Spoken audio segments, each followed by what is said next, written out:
What's up, everybody? Welcome back to my channel and to episode 32 of Let's Play 2001Scape.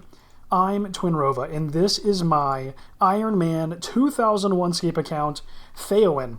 In the last session, we finally completed our full kit of adamant armor. We grinded out 40,000 gold pieces. Now, we didn't do it all in that one episode, but we did go from I think like 24k to 40k in one episode. About 16k gold that we made by running in circles from Edgeville to Varrock to Lumbridge, back to Edgeville, back to Varrock, back to Lumbridge, running in circles, mining coal and iron, smithing, smelting steel bars, smithing those bars into steel short swords, and selling them at the Varrock sword shop. We did that for, I'm thinking it was around 16k gold continuously to reach 40k gold pieces. And then we went into the Champions Guild and we bought this sick adamant plate body. So yeah, I'm quite stoked about this. That feels like quite an accomplishment, and now I'm ready to do something, anything other than skilling. We're gonna go fighting today. We're gonna do a little bit of combat and have some fun. So my plan to start off the session is actually to let's do some baking. Let's make a little bit of food to prepare for combat. I'm not going to, let's see. What else? Food and the strength potion is something that we could do. We would need red spider eggs and limpwort root. Okay, so actually today, oh, weird that the gate is closed in front of Varrock. That's interesting. Is that usually closed? Does it like reset to closed every so often? Whatever the case, yeah, I think we're going to go into the Varrock sewers today because maybe in Classic, in 2001Scape, will we find red spider eggs there? I'm thinking maybe we will. I can't remember, so let's bake some pies. We're not going to do like a full pie inventory like, you know, that one episode a long time ago. Don't worry, we're not gonna go to that extent. I think we're going to be okay, hopefully. We'll be okay in the Varrock sewers. But I am going to make a few pies just in case so we don't die and drop all of our crap directly onto the floor, if we can avoid it. So I'm here in the Varrock castle. We're going to wait for this pie dish to respawn a few times rather than paying the money to buy a pie dish from someone, because why not? Yeah, I guess then we'll head to Lumbridge and we'll make some flour, bake some pies. If I can have, let's say 3 pies, I think that'll be fine for an initial delve into the Varrock sewers. So, okay, let's talk about goals for the account. I've said that we're going to head into the sewer, but I haven't said what we're actually doing. So the next step for upgrading this account is to improve our shield.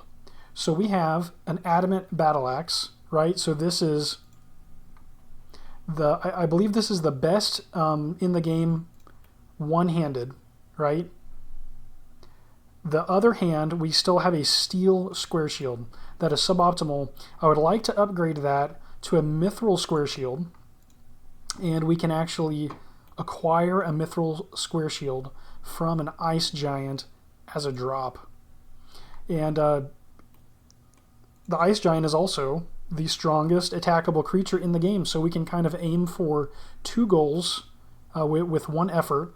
We're going to train our combat up to the point where we can kill an ice giant. We're going to farm ice giants until we get a mithril square shield drop, which will give us the best gear in the game that we can acquire without crafting it ourselves.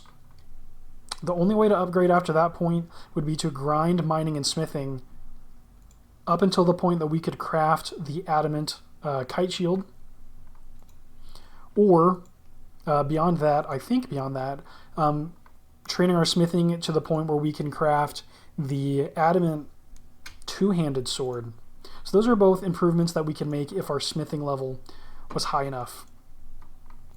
Okay, now on our journey to having a high enough combat level to kill an ice giant, I want to explore the different dungeons that are available in 2001Scape. We're going to check out what does, quote, quote, end-game content look like in 2001Scape from a combat perspective. And as far as I'm aware, please jump into the chat and let me know if you are aware of any other locations I should explore. Maybe the Dwarven Mines, actually. So what I had in mind were the Varrock Sewers, the Edgeville dungeon, or I should say the Ghost Town, right? Because we're in 2001, the Ghost Town dungeon, and the Asgarnian Ice dungeon. As far as I'm aware, those are the three primary. Those are the three primary dungeons in 2001Scape. So we can go explore those, check them out, try to battle our way, to the very end of each dungeon, and that should give us some combat XP. Maybe give us some particular spot that might be good for training combat to prep for the ice giants. So yeah, that's basically what we're going to be doing in the short term. So right now I need to make some flour so we can bake some pies. I'm going to need a flour pot. One spawns here. Okay, do I need more than one flour pot? I guess, yeah, if I want to have 2 attempts, I might as well wait and grab a second flour pot while we're over here with the chef. Let's give him a chat. Hello, friend. How's the adventuring going? I'm getting strong and mighty. Glad to hear it. Excellent. Okay, let's take our pot and be on our way. We don't need a bucket. We can come over to the fountain. Yeah, that's right. Okay. Now, what is my cooking level? My cooking is... Let's keep walking that direction. If I can see. 21. Let's go. Okay. So at level, let's say, I think 10, we can make a red berry pies. At level 20, we can make meat pies. And then I think, again, I don't know for sure, I think the best pie in the game is the apple pie. I think we need level 30 cooking to make an apple pie. But I think we'll be okay with some meat pies. What I can't remember is if we need cooked meat or not for the pie. I think we need cooked meat. So we might kill a couple chickens for their meat while we're over here. In fact, we will do that.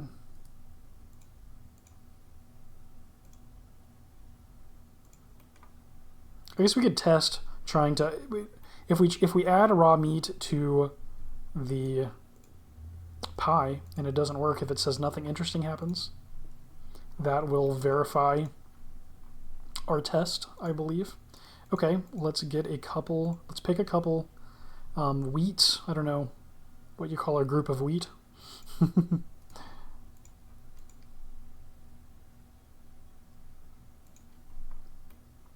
And follow in the footsteps of our RuneScape ancestors, as Beast Fable would say, to put the grain in the hopper. Okay, grain goes into the hopper. Operate the hopper. Grain slides down the chute. Can we do 2 at once? Yep, it looks like we can. It's funny how I can't remember those little details, even after doing it over and over. Any kind of gap, and I just forget. Cool. Then we have 2 flowers to collect. 2 piles of flour. Units today. Units and groupings. That's getting me. Awesome. Okay. Let's now head to the fountain. See what level of success we can have in baking some pies.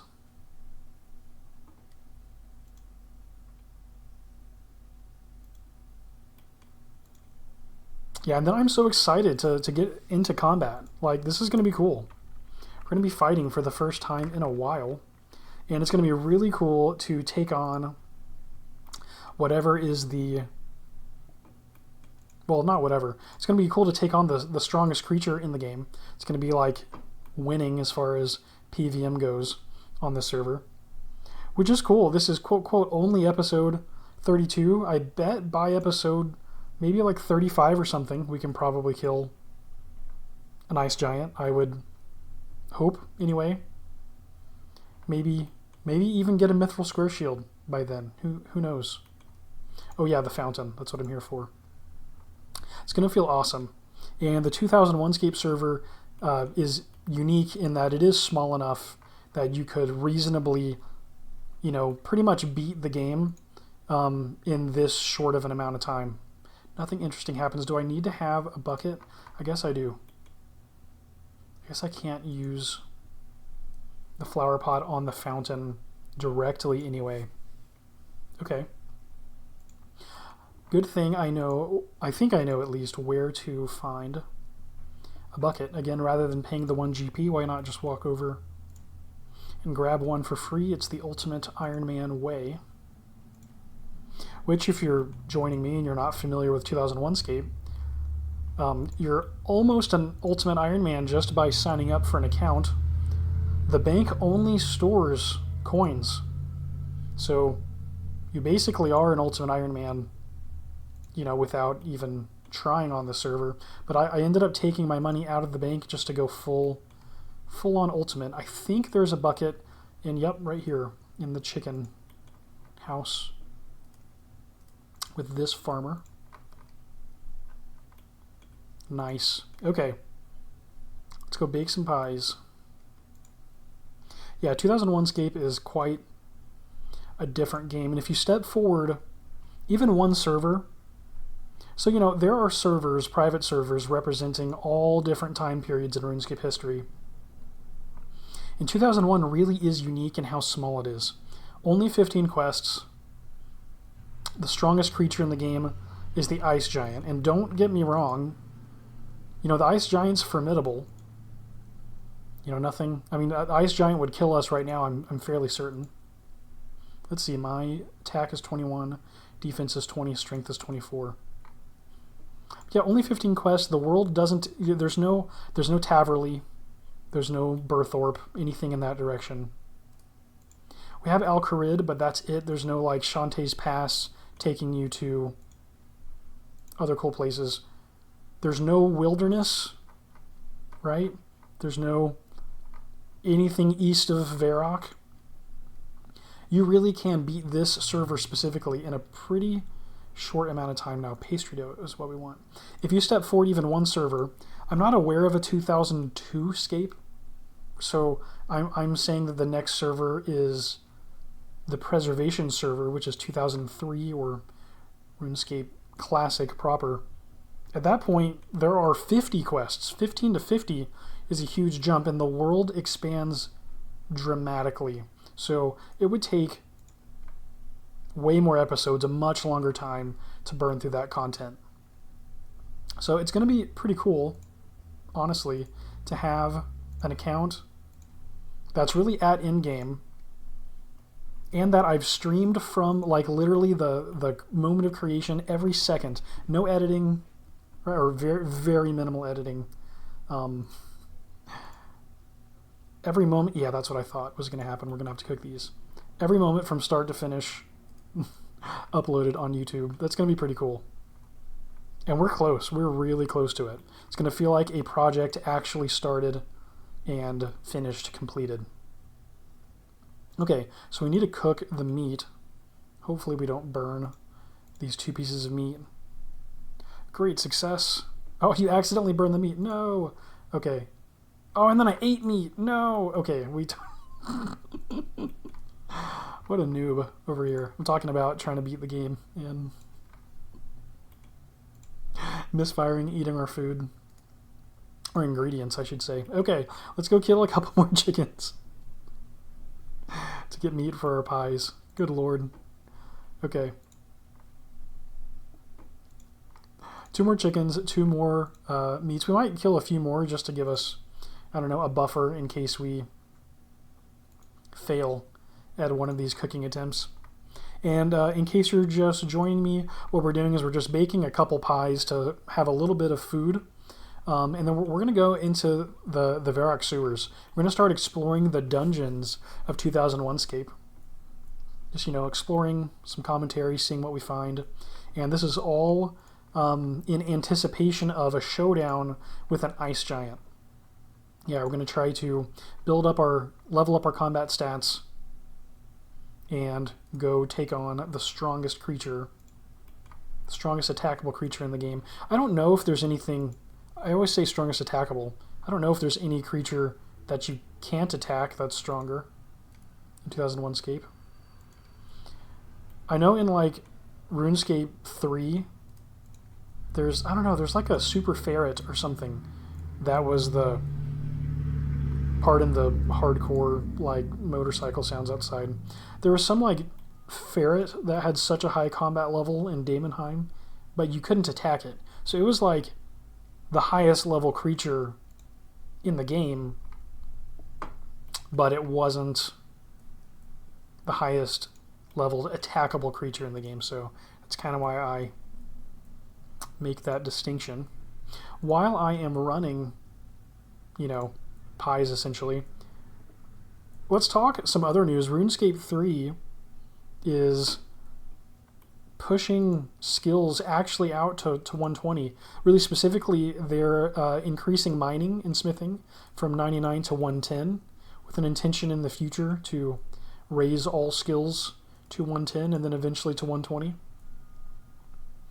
So that's some news. That's pretty interesting, and I think it makes sense given how much faster skilling is in that game. 120 is more of a it's a more epic challenge than 99 in RuneScape, where old school 99 would be the big long-term challenge, and RS3 99 is still impressive, but it's not the same as old school. 120 being actually meaningful, I think, is going to be a cool update. Okay, we've got one cooked meat. We've got one burn. Wow, at level 21 cooking, I'm burning meat. Come on. Okay, so now right-click, use the cooked meat on the pie. Sweet. Okay, use cooked meat on the pie. Okay, we now have 2 uncooked meat pies. Use them on the oven. Let's see how we do. Yeah, great success. And then we'll try the second one out. No, you accidentally burned the pie. Okay. Empty the pie dish. Maybe, yeah, let's go see how we do. Let's go see how we do with 2 pies. We can always come back and bake some more. And this is going to be a part of our combat experience, right? As we are training, we're going to need food. I think we're going to need food unless we train on something that isn't going to really hurt us. Maybe we won't. I'm imagining, though, for exploring the dungeons, we're going to run into some stuff. It's going to be, either scary or tough or what have you. And we're gonna need to burn through some food. I'm expecting. Is there a way to see my combat level? I think there is. Is it like CMB, maybe? Okay, there it is, yeah. Combat level is 21.75, so I'm almost level 22. Okay, so just like as I'm comparing with other creatures in the game, my combat level really isn't that high. Like, even for 2001Scape, it's pretty low. And I remember I was actually almost intentionally trying to leave my level within an easy kind of PKing range. I'm assuming that most people are not going to spend too much of a crazy amount of time on their PvP accounts on the server. So I was really trying to keep my stats balanced. If you're not familiar, in 2001Scape with the PvP rules, it's open world PvP first off, so I could get PK'd right now. The server's not too busy, so I don't have to worry about that right this second, but I did have people, you know, kind of hunting me down, trying to kill me specifically. I was trying to leave my account able to be PK'd to keep it interesting. But the way that PvP works, you can't engage in PvP with someone that has a melee stat more than 10 levels away from your stat. And so a way that you could break kind of PvP is to train, like maybe like let's say you wanted to be a strength pure and you leveled your strength really high. You would only be able to fight with other strength pures because, you know, anyone normal leveled is going to be more than 10 strength levels away from you. So it's kind of interesting. You can kind of break your account for PvP by keeping your melee stats really mismatched. And it doesn't mean that no one can PvP you, it just means there's a smaller pool of people that can. Okay, Varrock sewers, are they actually on, they're on this side of the palace, right? Because you wash, let's see, in the Demon Slayer quest, you wash the key down the drain on the east side of the palace. So the sewer entrance should be somewhere over there. I don't think there's anything special we need to do to access the sewer either. I think we can just dive right in. Yeah, there we go. Here's the manhole. Okay, I'm excited. So, yeah, we're going to try to explore as far as we can, maybe push towards the back of the sewers. We're going to judge how much food that we would need. We have a red berry pie and then a meat pie. That's something to keep in mind. Yeah, judge how much food that we would need to make it to the back, and maybe... Ooh, is that a giveaway? If someone came by, that's like a visual giveaway that someone is actually down the manhole. Interesting. Maybe we can hunt for some red spider eggs while we're here to make some strength potions. Okay, so starting off, we've got level 2 rats. Nice. Super simple, super easy. Let's see. How am I controlling... Oh yeah, you have to get into combat. I was trying to remember, how am I controlling the kind of XP that I'm receiving in combat? And if combat lasts long enough, these are just kind of like one-hit kills. There's an interface that'll pop up that I can use to choose what kind of XP I'm receiving. Okay. So then we have just like rat. Were those also just called rat that spawned here? They were level 2. Are you aggressive? Doesn't seem like it. Okay, I'm training my strength stat, and that's totally fine. That's probably the most important at the moment. And here we actually get raw meat in addition to bones. So that's cool. Man, it takes a while for these guys to respawn over here. Not too quick. Zombie. Level 24, so those will actually be kind of on level for us. I think this might be where the key washes down, or maybe it actually lands over here. Yeah, this is just called rat. Look, there's no examine text for these rats. Examine on the zombie is also not present, which again shows you the kind of in development state of the game at this point. But the torch does have an examine text. It would be very dark without this. Quite interesting. Okay, so entrance area, level 8 rats, not too scary. Okay, then we're moving straight into level 19 zombies. So this is going to be kind of on pace for us. Is it aggressive? It does not look like it. Let's go ahead and fight. Oh, I had an option to talk to zombie. I think that's with most creatures, right? Yeah, talk to. Examine the big rat. Yep, no. Nothing there. Okay, so this is actually a combat. It's not just like a one-hit KO. So this might be a good spot to kind of initially farm for combat XP. The zombie art is pretty sick, not gonna lie. Look at the torn knees, like jeans that I might have bought in school growing up. Let me move the views down below the combat interface. Yeah, the viewer count, whatever. Yeah, also streaming to Twitch today, trying that out. Haven't really streamed to Twitch in a while, but I've been doing it on YouTube, so figured I might as well send the stream to both, just for fun. Okay. Yeah, if you're watching on YouTube, my Twitch is just Twinrova. And okay, yeah, let's kill the next zombie. Over here we have more rats. Ooh, these are level 13 rats. The art looks the same as these, but instead of level 8, they're 13. We've also got these, ooh, scorpions, level 21. Those are exactly on level for me. Nice. Now, I'm not taking any damage from these zombies. I don't think I've actually taken a single hit, and this might be the effect of having this bougie adamant armor. Look, the zombie's even retreating. I had to go catch the zombie. Sweet, just bones on the drop. Oh, I got body runes from something. I don't even remember what dropped that. Okay. Hey, I do have a dungeon map here. That's pretty cool. I didn't really realize that I had access to that. So, okay, I'm going to have to go around towards the rats, so I'll head towards the scorpions. It's going to be kind of an aside. It looks like this is going to be, the room's going to be separated.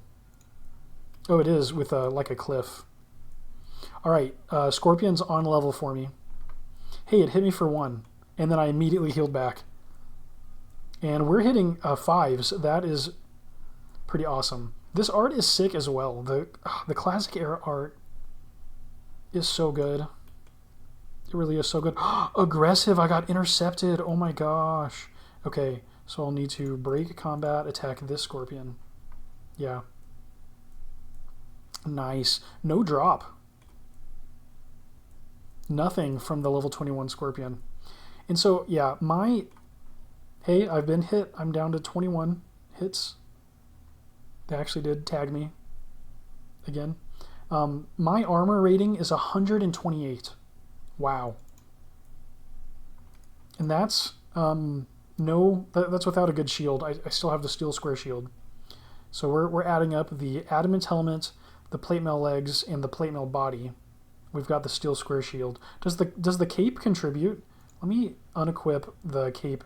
Yeah, I'm actually getting 2 points of armor from the blue cape, which of course you can only acquire the blue cape from the Champions Guild if you have maximum influence. So this is kind of like the quest cape. Super proud of that one. You don't actually have to complete every quest, so it's not like literally a quest cape. But yeah, you'd have to like look up what are the quests that give you influence. There are some quests that don't actually give influence in 2001Scape, so you could skip those and get into the Champions Guild and buy the cape. You could also trade. Oh, a 6! We hit a 6. Let's go. Yeah, with 24 strength. I bet you could just buy a blue cape and trade it to someone else too. I don't think there's any concept of like not tradable items in 2001Scape.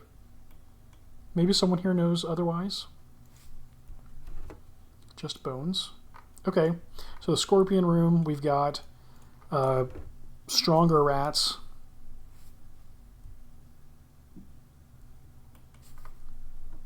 Still not too tough. This would be pretty good for some low-level combat training. Like I could have come and hung out in here with rats and zombies. You got a blue cape from someone today and you were able to wear it on your mule. Hey, first off, what's up, King Pridinea? Welcome to the stream. Welcome back, I should say. Thanks for always hanging out with me. But yeah, that's good to know. Yeah, it's not like it actually has the requirements for you to complete quests. It's just the shop itself is restricted to you. Which is kind of how I figured it would work in 2001Scape. Cool. Okay, this room, kind of clear, level 13 rats. Let's push onward. It looks like, yeah, we've got this bend coming around. We've got level 21 skeletons. Were the skeletons earlier 21? Or was it zombies that we found that were 21? I cannot remember.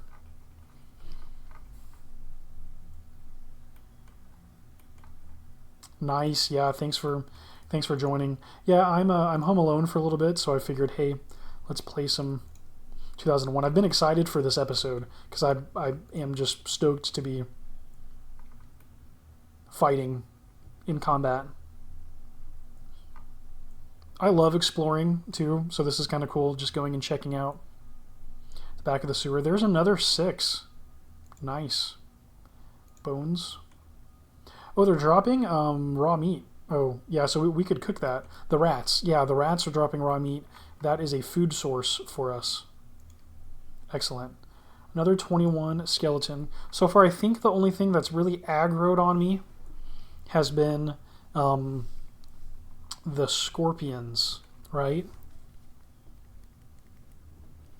Yeah, nothing beside the scorpions really messing with us aggressively. Are we going to find red spider eggs? Are we going to have to cut through a web? I know that's in Classic, but I don't know. I don't remember if that's in 2001.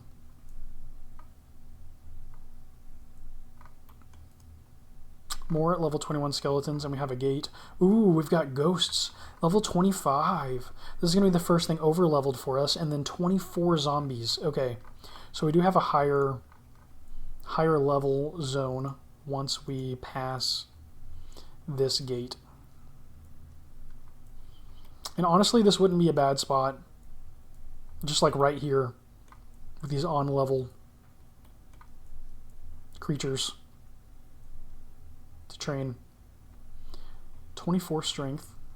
I have no idea what level strength and stuff that we would need to kill an ice giant. Hey, we just advanced a strength. Let's go.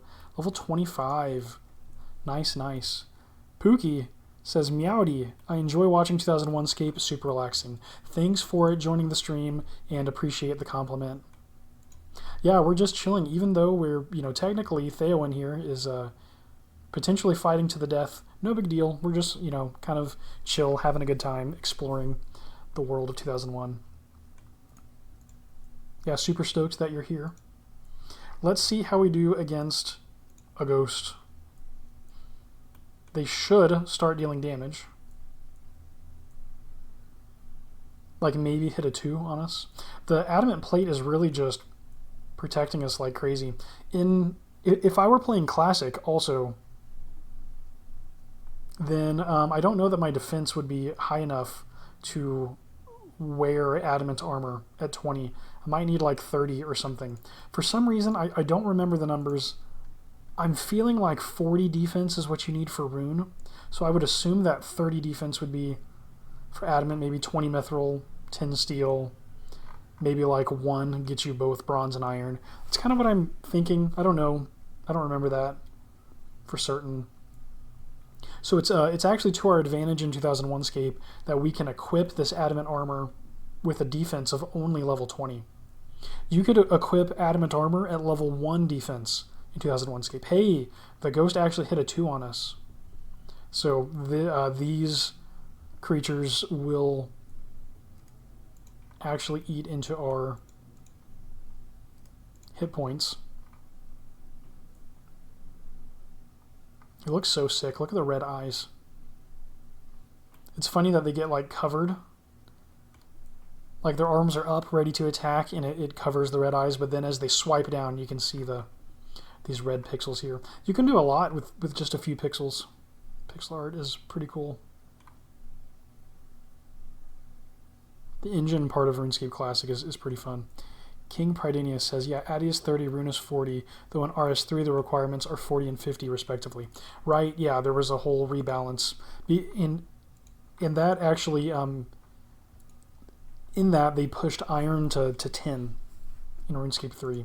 And now you have all kinds of new armors. Oh, with the mining smithing update in RS3, primal armor on the surface? Oh my gosh, are you kidding me? I'm so stoked. I've always wanted to be able to take Dungeoneering Daemonheim armor out of Daemonheim just because it looks so sick. And now we're going to be able to. All you need is 100 mining to start collecting those ores on the surface. So there are 24 zombies. What? Oh, they retreated. I was like, did I really? First I was like, wait a second, I killed a zombie and they didn't drop anything, and then I was thinking, how did I one-hit KO that zombie? We've got mind runes. Oh, and body runes. Oh, you could just stand here and pick these up. That's cool. We've got another gate, so this is our, you know, like level 25 area.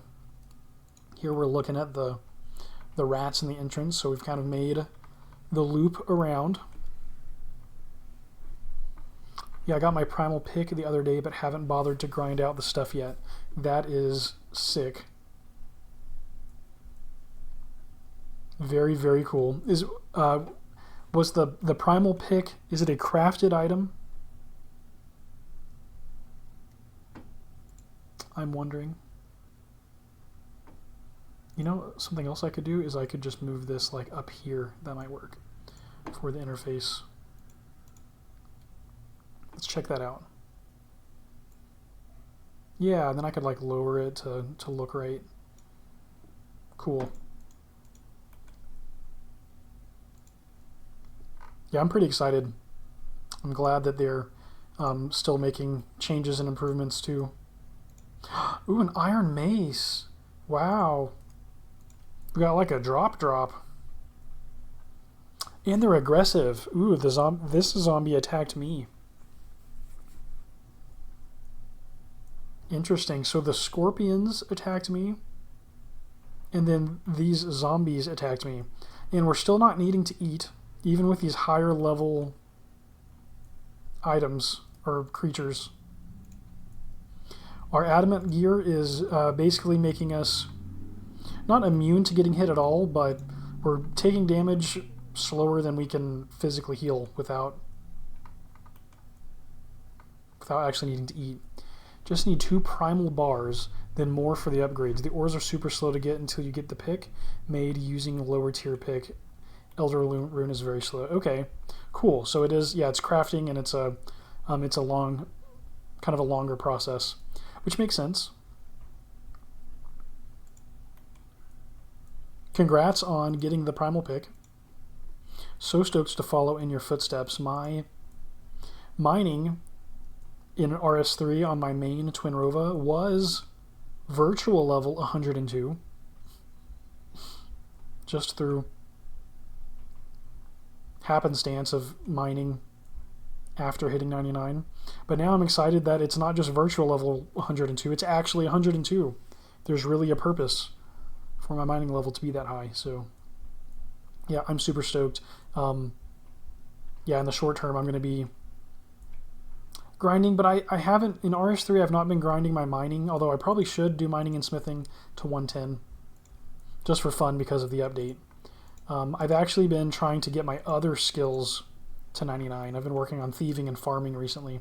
I think I'm almost halfway to max. If only I wasn't a self-limited count, lol. 99 defense HP at exactly 50 combat.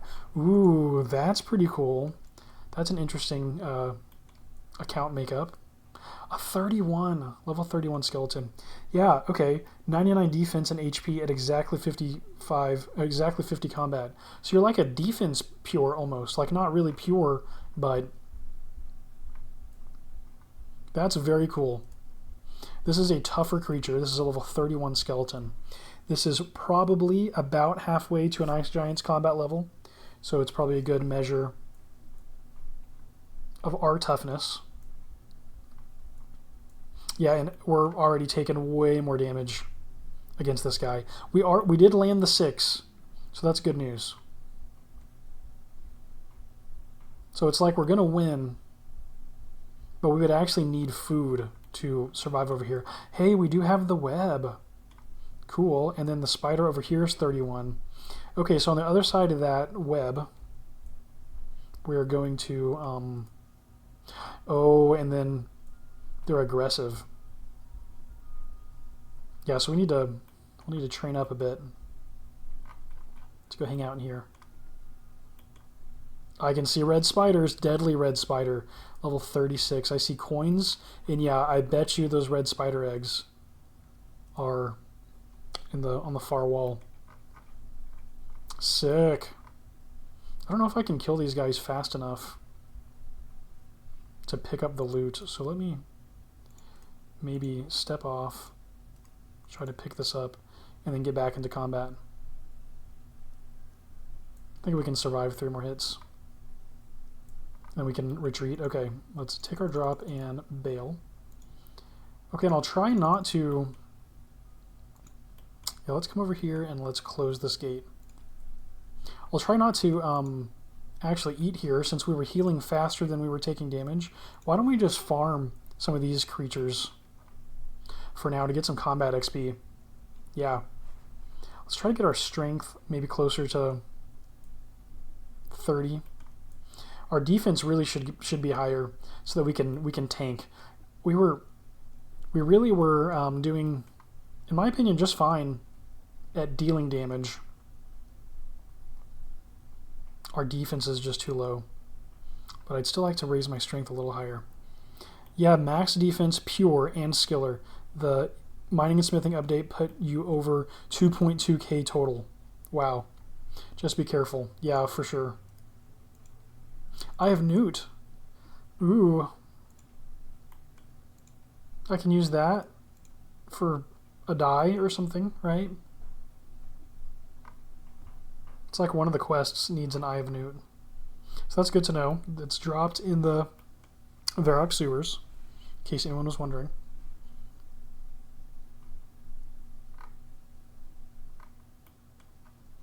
Yeah, be careful. It would suck if someone came in here and tried to stream snipe me while my HP was low.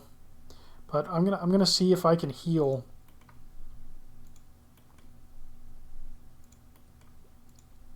more quickly than I can take damage over here in the sewers. Yeah, I'll eat if we get too low.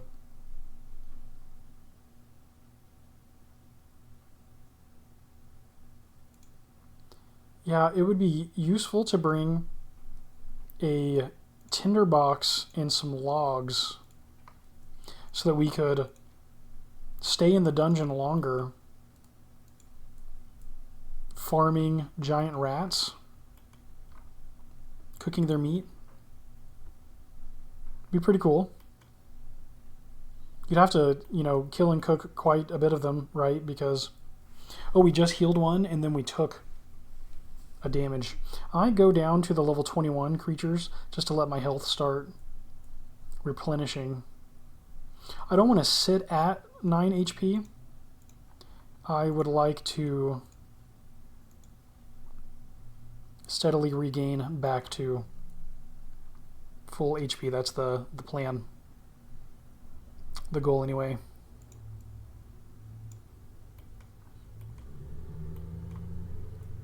Cool. So what are your current goals in RS3, King Pridinia?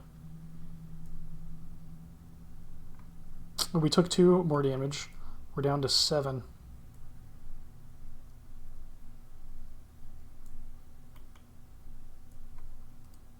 Air runes. Plenty of runes available for drops here in the Varrock sewers. This is pretty cool. Let's close this gate and let's farm on this side of the gate. We've got level 21 skeletons. Let's see how that goes.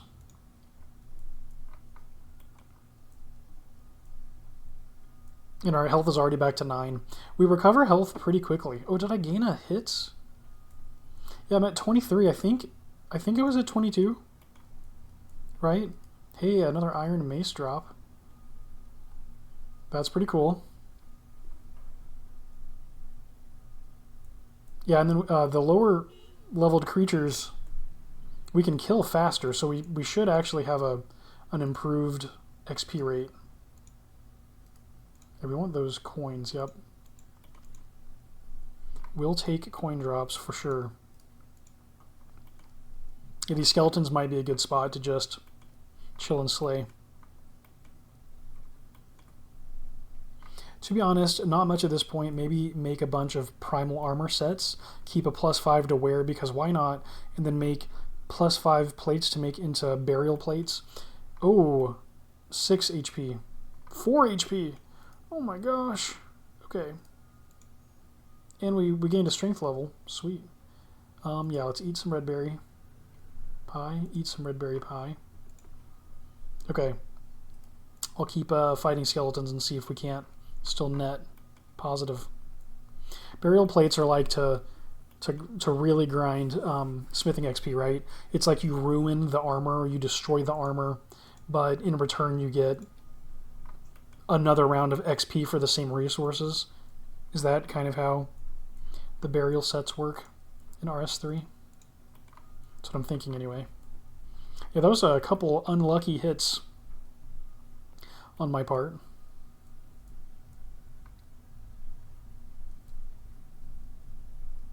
Yeah, it's definitely gonna be it's gonna take some grinding of combat. I think I need to switch up to getting defense XP, because really what we want here what we want here now is longevity. We want to be able to stay down here without losing too many hits too fast. Yeah, so maybe I need to be putting this effort into defense XP right now. Ooh, cool, arrows. I'm loving all the drops.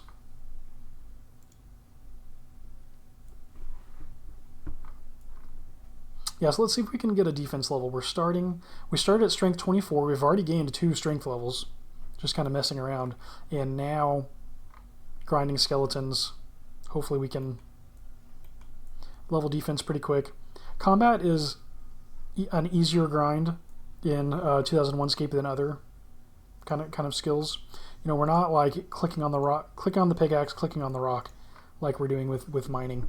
You know, you click and it's kind of AFK. Like, you click once, you fight, maybe you need to break away and eat. It is pretty chill. Yeah, burial is pure XP, very fast XP, but if you're buying them, it gets expensive. Oh yeah, that makes sense.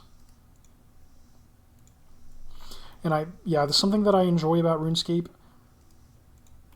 Most RuneScape servers, RuneScape 3 for certain, they have those trade-offs, right, between like high money, fast XP rates, low money, low XP rates, AFK with a lower XP rate, active and engaged with a higher XP rate. Those are all kind of trade-offs that you can make while playing that I think is so cool, in my opinion. I like the choice, because sometimes I can be like this and I can just actively play. Oh, I will be right back. Give me 1 second. I'm getting a phone call.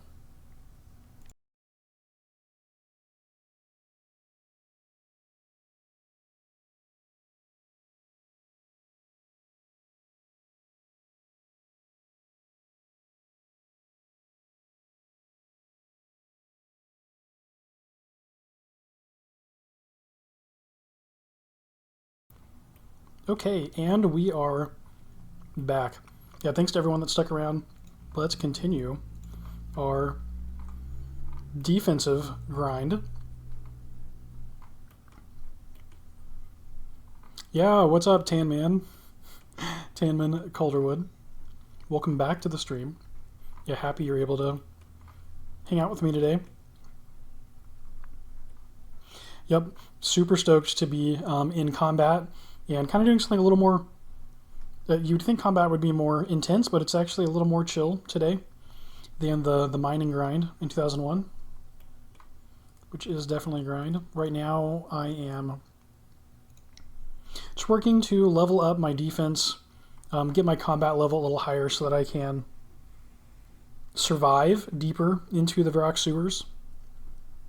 I'm going to go harvest some red eggs and maybe not have to burn through a bunch of food in the process. Red spider eggs. What's up, Jaco Leo? The goal today is to get to the back of the Varrock sewers. Yeah, the channel goal at the moment is to kill an ice giant and then to get a mithril square shield drop from ice giants. Along the way, so we need to train a lot of combat to make that happen. So along the way, I'm exploring the different dungeons around 2001scape. one of which is the Varrock sewers. So I came into the sewers. My goal was just to navigate to the back of it safely. I reached a point where I'm actually, for a while, I wasn't taking too much damage. I was actually able to heal faster than I was receiving damage. So, but I passed that point. Oh, there's a defense level. Let's go. We're at level 21 defense. I passed that point, and so now I'm just training defense so that I can go deeper and deeper without having to take a bunch of time to make like pies and stuff. Yeah, thanks. Appreciate it. And oh yeah, I've got this new epic, you probably saw already, new epic adamant plate body. We've got the full adamant gear. I'm super stoked about it. Yeah, 21 attack, 21 defense, 26 strength. It felt like I was doing just fine with damaging the doing just fine with dealing damage on the higher level creatures, but I just am taking too much damage to meaningfully hang around in those back rooms. So we're on the combat grind, and this isn't old school, so we don't have Slayer tasks, which is what I would do to mix it up for some variety. Unless y'all want to shout out some Slayer tasks, just don't say like, you know, kill 27 ice giants or something, because it's not going to happen quite yet.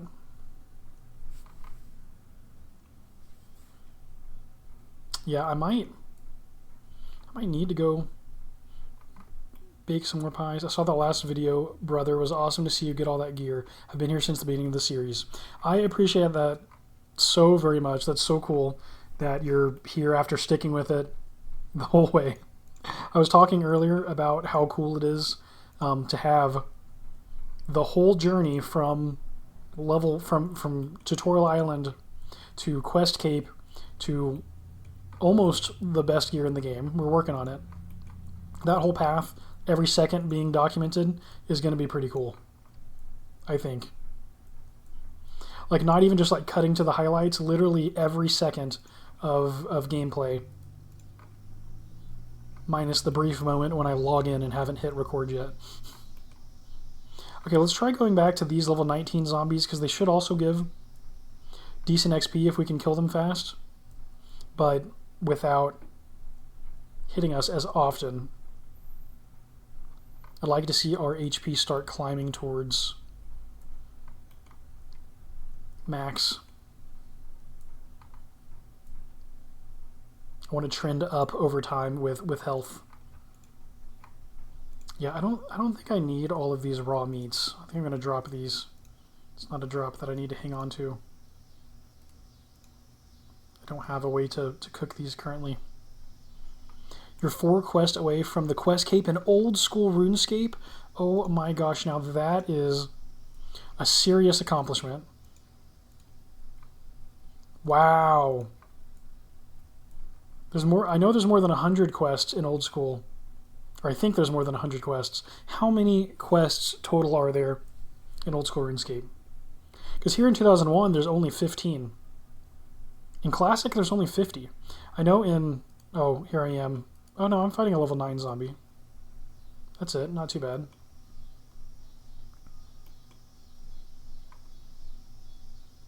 But old school has like Dragon Slayer 2 and stuff, right? Like follow-ons to old classic quests. We want to kill that zombie. 165. Oh my gosh. Huge congrats. That is such a huge undertaking. I'm sure your last 4 quests are probably no lightweights either. I'm sure they're going to take some effort. You're so close. That Quest Cape is going to feel so sweet.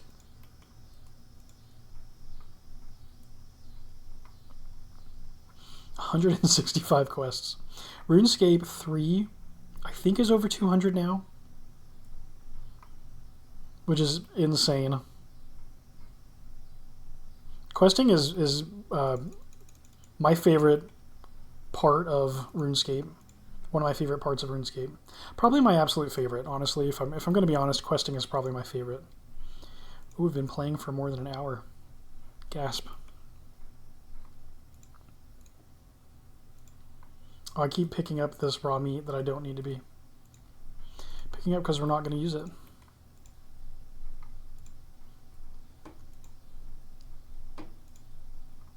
Yeah, I think it'd be cool to get a quest cape in Old School and in RS3 with some restricted mode, like my Ultimate Ironman series that I just started recording.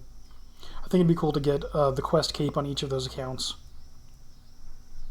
Two of them are going to be your hardest ones yet. Desert Treasure 2. Oh, I loved the original Desert Treasure. That is so nostalgic. I love questing. Kind of sad. You'll have none left to do soon. That is sad, but if you're feeling sad about it, why don't you just hop on over to 2001? You'll have 15 more quests to do. You can come join me over here for a great time.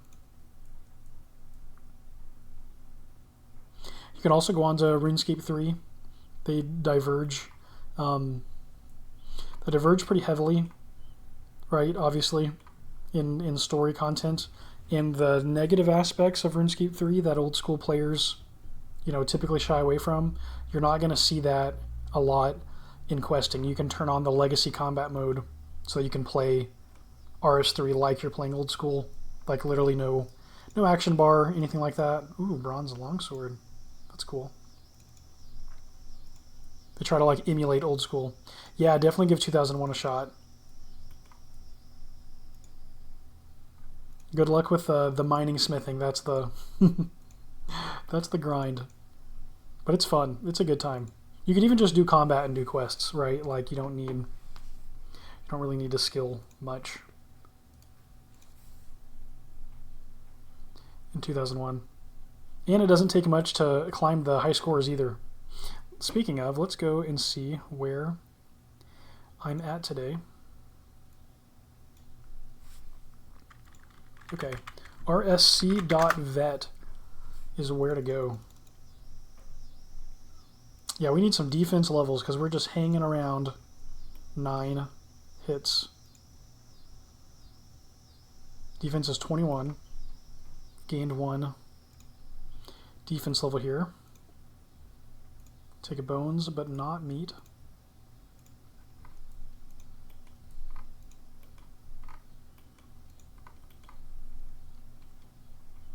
There are 2 players playing 2001Scape right now. I've seen up to like 12 or so in the past.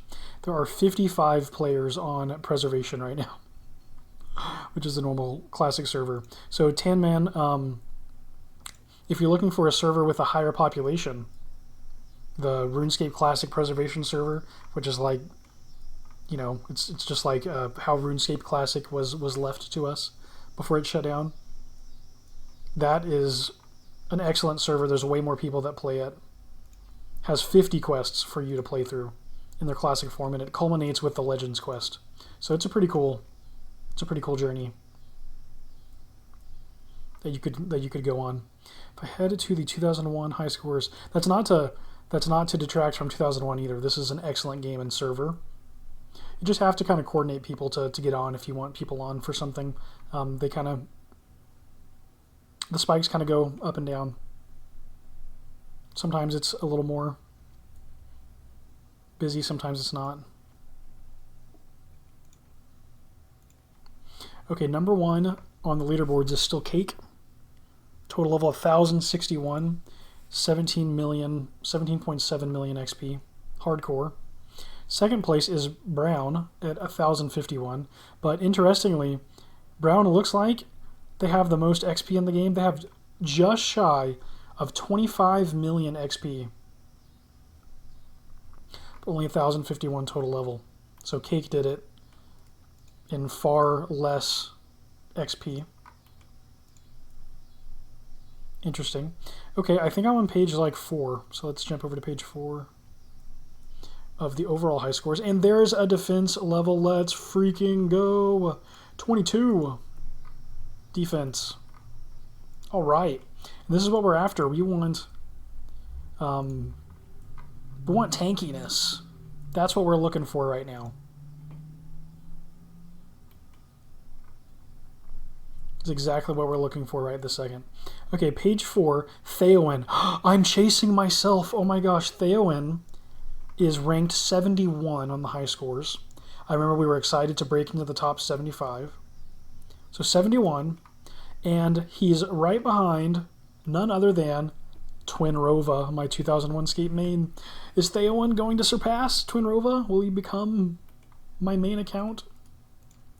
They both have the exact same total level of 324, so it's possible that I even have already surpassed myself. Just so funny. Yeah, Twinrova ranked 70, Theoin ranked 71. We're about to break into the 60s. We're going to be marching our way towards the top 50 accounts in all of 2001Scape, which is going to be a pretty cool. It's going to be a pretty cool achievement. Man, this is a throwback. Thanks for the nostalgia blast. What's up, Justin Lake? Welcome to the stream. Thanks for joining and hanging out. It is a blast from the past. And in fact, this is a late game portion of the blast from the past. We are working our way towards killing the strongest attackable creature in 2001Scape, which is the Ice Giant. Right now, the Ice Giant would just stomp me into the ground. So we're training combat and we're exploring the old dungeons of 2001Scape on our way to that showdown. That's the plan. And even shorter term, right now, I'm trying to fight my way to the back of the Varrock sewers, and I started taking some pretty heavy damage. I don't want to go spend the time making a bunch of food, so instead I'm hanging back and I'm just training my defense level. We're going to try to get tankier. We have the best tanking gear in the game, other than our shield. The only thing we can improve is our shield, and to do that we need to kill Ice Giants to get a Mithril Square Shield drop. I'm currently running with a Steel Square Shield. May I share my first experience encountering Elvarg back in these days of RuneScape? You may. Yes, please. Yeah. See, Elvarg Dragon Slayer is in RuneScape Classic. This server, 2001Scape, actually does not have the Dragon Slayer quest yet. This particular server is locked to May of 2001. And in May 2001, there were 15 quests. The last quest is Goblin Diplomacy. Let's see. The same group that develops the server, they also make the RuneScape Classic Preservation server. That server is 2003. That server definitely has Dragon Slayer, definitely has Elvarg, and it even has the mighty King Black Dragon, which is the strongest attackable creature on that server. But it looks the same. The graphics are the same between servers. So, yeah, this is just kind of like an older and more restrictive server. Or a server representing an older time. It's actually newer. What's up? Airmook41, who says, 2001Scape. Welcome to the stream. Thanks for hanging out. Yep, today we are grinding out some combat XP. We're working our way slowly but surely towards fighting an Ice Giant. Slowly but surely. Also, thanks for joining me on Twitch. I've got people watching me on YouTube, but not really on Twitch. So yeah, thanks for being that one hanging out in the stream. I appreciate it.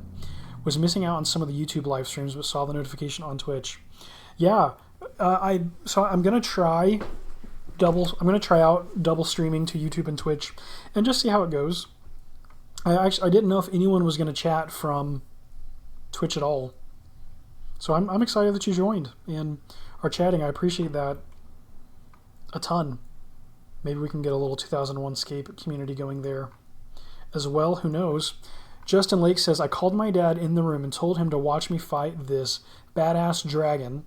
I walked in and forgot my anti-fire shield, and you got one shot. Oh no. Oh no. Not forgetting the shield the Duke of Lumbridge gave you. specifically to kill Elvarg. Oh no. At least I can't remember if that's what happened. Wow. He said, "That's a badass dragon," and walked away. That is so funny. That's hilarious. Well, we've got 2 on Twitch. Wow, we've got more than 1 on Twitch and YouTube. Let's go. My name in 2001Scape is Scape. Oh, cool.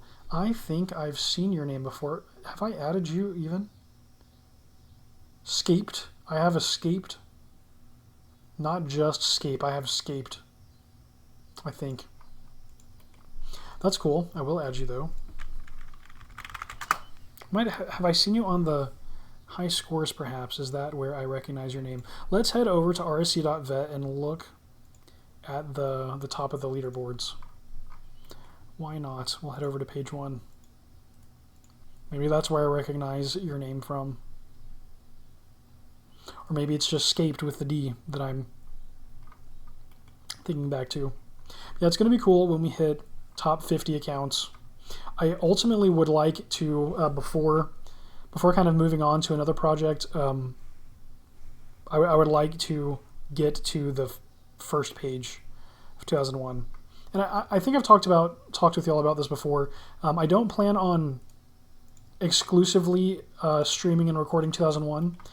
I do want to branch out and play other servers too for fun, but I'm going to try to always come back to 2001 at least half of the time. I want to invest at least half of my RuneScape recording time into one account, because it takes forever to make progress on a RuneScape account. So splitting your time across too many accounts, you don't end up getting anything really substantial done. So even if I go and mess around on other servers, at least until I hit my goals on this account, I'm going to keep coming back to 2001 before moving on. Okay, yeah, Scape, number 8 in the leaderboards. That's exactly where I recognize your name. Scape has a total level of 854 and more than 5,000 XP in 2001Scape. We're not worthy. We're not worthy. I think I ran into Twin on one account and Theoin on the other. Okay. Oh, you're scaped too. That's hilarious. Okay, that makes sense. So I've got you added as scaped. You are scape and you are scaped. Got it. That is good to know. Justin says the old NPCs all look so much more intimidating. I know, like these look really cool, honestly. The ghosts are pretty sick. They got some pretty sick art. I was showing earlier how the ghosts, they have their hands raised and they block their red eyes, but then when they strike down at you, you can see their eyes glowing through. So that's pretty cool. It's funny that there's not even audio in this. Like Classic doesn't have music either, right? It wasn't until RS2 that we got music. But there is at least like leveling up noises and stuff on Classic. So like it's funny not even having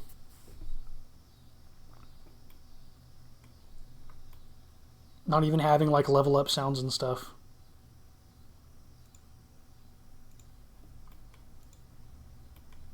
What is the first thing it picks up? Is it bones? Yeah, that's useful. That is very useful. And we're at 22 defense. We're hopefully approaching 23. I play for the green text level up pop-ups. Yeah, exactly. Yeah, no audio or anything, just you've leveled up.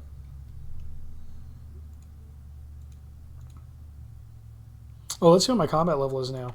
Okay, so : CMB, and we get 23. That's cool. We were at 21.75.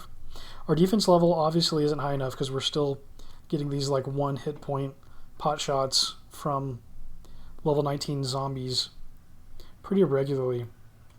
Yo, what's up, Alder? Welcome to the stream. There it is. You just advanced 1 defense level. Playing for the green text. That actually is a kind of funny way to think about it.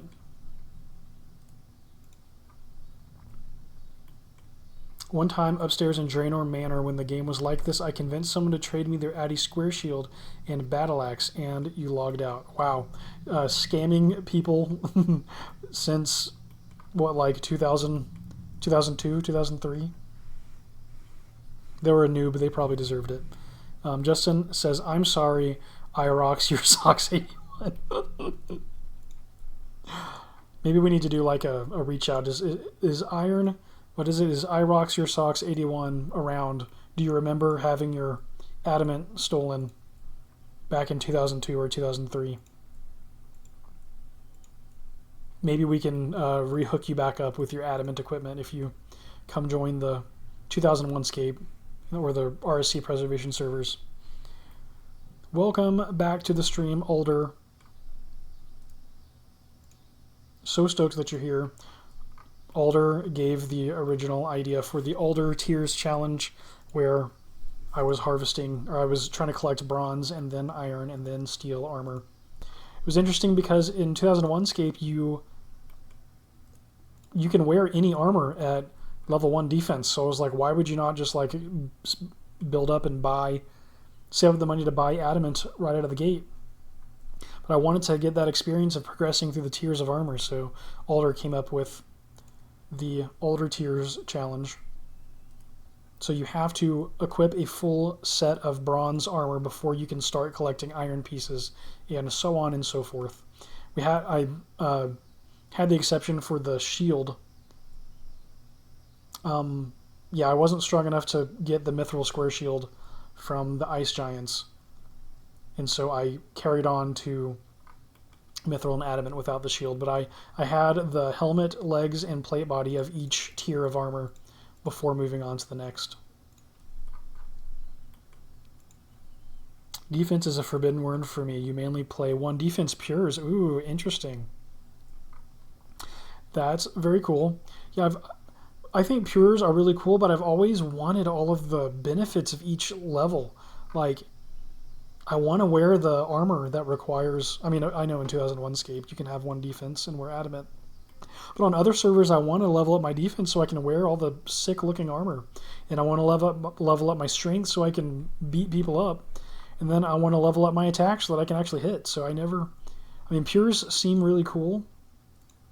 But I've been more like a train your strength out in front but keep the others kind of close behind has been my strategy. Yeah, Aramuk, or Scape, I should say. It is such a cool idea. I thought it was a creative challenge. And it really did. Like, what I wanted to get out of it, I got. I was able to step through the tiers and have that kind of nostalgia and fun while working my way towards purchasing full adamant armor. And you could collect it however you wanted. Oh, I guess I also did the weapon each time. Like, I upgraded... I had the weapon before I moved up to the next tier. It was just the shield was my little caveat. But we're working on it. We're working on the mithril square shield. And then it'll be a really long journey if we ever want to smith an adamant square or kite shield. That will definitely take some time. My smithing is level 40. Anyone off the top of your head know what smithing level you need to smith an adamant plate shield? Hey, we advanced a hit points level. That's cool. Let's go. Hits 24. Yeah, we started at 22 hits today. So we're making good progress in this session. This is awesome. And this is it's so much easier to talk and do this as well, since I'm just, quote, quote, just clicking on an enemy. Yeah, green text, let's freaking go. We play for the green text. That'll be the slogan for Classic and especially 2001.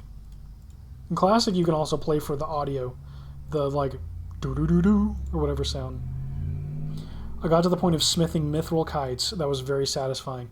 Oh, I bet so, because that's even one tier higher than the mithril square shield. What smithing level was that, Alder?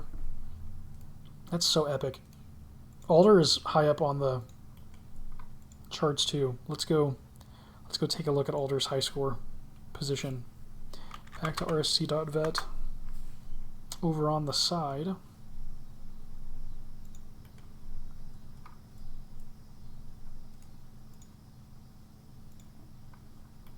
We'll let that load. It takes a second when I'm streaming. Hopefully that doesn't like wreck my wreck the clarity of this very high definition game streaming to you.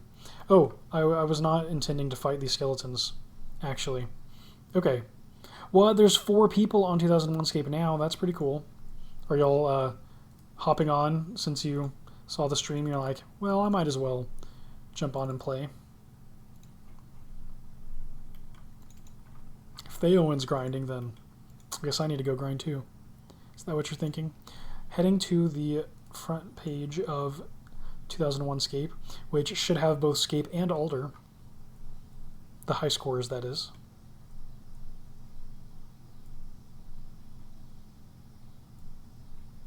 That'll take a second. Okay. Yeah, Alder is rank number 13, the Swift number, for those that are in the know or have a wife that's in the know. It's also my lucky number. I graduated in 2013 from high school. You can do the math. That is why my... if you look at my YouTube bio, it says scaping since 06 and not scaping since like 02 or 01 or anything like that. Could not believe my 10-year high school reunion happened. Made me feel ancient. Like ancient magics are unlocked for me in real life now. Just so funny. Yeah, Alder has total level 767. Get this, Alder is probably like a little less than 100 levels underneath Scape, but because Alder pushed for a 99 in one skill, Alder has almost 9 million XP, which is about 4 million more. It's kind of like Cake and Brown, where Cake has a higher total level, but Brown has a higher total XP. So that's pretty cool. Both Alder and Scape have truly epic accounts, and we are basking in their glory here, being in the chat. Thanks for joining me today. I got to the point, oh yeah, Adikite's shield requires 82 smithing. Yeah, that would be a grind. Haven't played in months. I've only had time to AFK, so you've been on RuneScape 3. Yeah, if all you have time for is AFKing, then RS3 is definitely your game. For sure. Yeah, I've been training... I've been doing farming and thieving on RS3 recently, and I've been working towards max. I'm almost got half of my skills to 99, and then I definitely have I'm just shy of all skills 90 plus, so I am closing on max in 99, but I might have to take a break from the max hunt to chase down 110 mining and smithing, since they're rolling that out. Smithing is my favorite skill, or no, sorry, not smithing. Mining is my favorite skill, so I need the best pick in the game, and I need the highest usable mining level. I might just press on for 120 or even 200 million to like lock my place in on the leaderboard, because I love the mining skill so much. A 200 million mining grind would be pretty fun.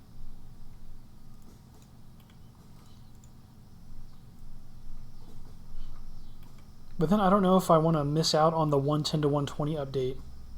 That'll eventually happen. But the high score spot, you just hit 118 mining, doing Bayonet right now. Nice. That is sick. Yeah, I'm at 102. And not even really intentionally. Like, I intentionally trained to 99, but then just all the other mining I did for just random purposes, not even for XP. I've gained 3 more levels over the years. Just funny. 118, that is so epic though, Alder. Alder has an epic 2001 account and has an epic 2000 or RuneScape 3 account.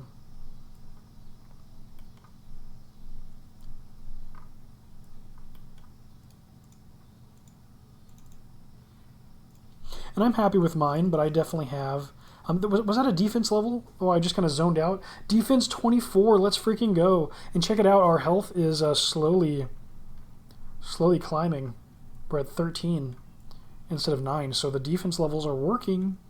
Alder says only 8.8 million XP to 119. Crying face. Oh my gosh. What a grind. Wow. Wow. I believe in you, though. Always feel like double XP helps me play other games. Way more AFK with all saved up Proteans. Yeah. Oh, so like you do Proteans and it's so AFK that you can play on other servers too or something, or just other games because it's so AFK. Which totally makes sense. Still going strong with the 2 on Twitch. I'm surprised. Thanks, Scape, for being my Twitch. One of my 2 Twitch viewers over there. Honestly, in 2001Scape, RSC in general feels like 5 defense levels have a huge difference. For sure, levels really matter in 2001 and in RSC. Maybe you could push one of your combat stats so that you're less able to be PK'd just based on the... Yes, 100% can do that. I was mentioning earlier that my old intention when the server was a little busier and when like Lappy and Dorothy were actually hunting me down, I was actually intentionally balancing my stats so that I could be PK'd because I wanted people to chase me. But now the server population's gone down. I don't think anyone's like actively attempting to stream snipe me at the moment. Maybe, who knows? It could still happen. But yeah, right now I'm definitely more open to pushing one stat out. I would probably do strength. Yeah, strength is probably the stat that I would feel most comfortable with. Just kind of pressing out in front. But yeah, that would kind of break PvP, because then, like if I had, let's say 15, let's say that my strength was 40 and then my attack and defense were 20, right? So for anyone else that isn't aware, in 2001, your melee stats need to be within 10 levels of your opponent to engage in the open world PvP. And so, if someone has, like, let's say, a 40 strength, like me, if I had 20, 40, 20, they couldn't fight. Let's say they had 40s, right? They couldn't fight me because their attack and defense would be too high.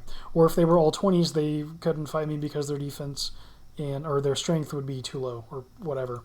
So yeah, by leveling one stat out in front, you can only really engage with other players that are also training that particular level out in front. And yeah, no, I think I got what you meant, like every 5 levels of defense being a significant... Oh, you mean literally. Like, are you saying that maybe the math for the defense level is more impactful every 5th level? Because that would be pretty interesting, if so.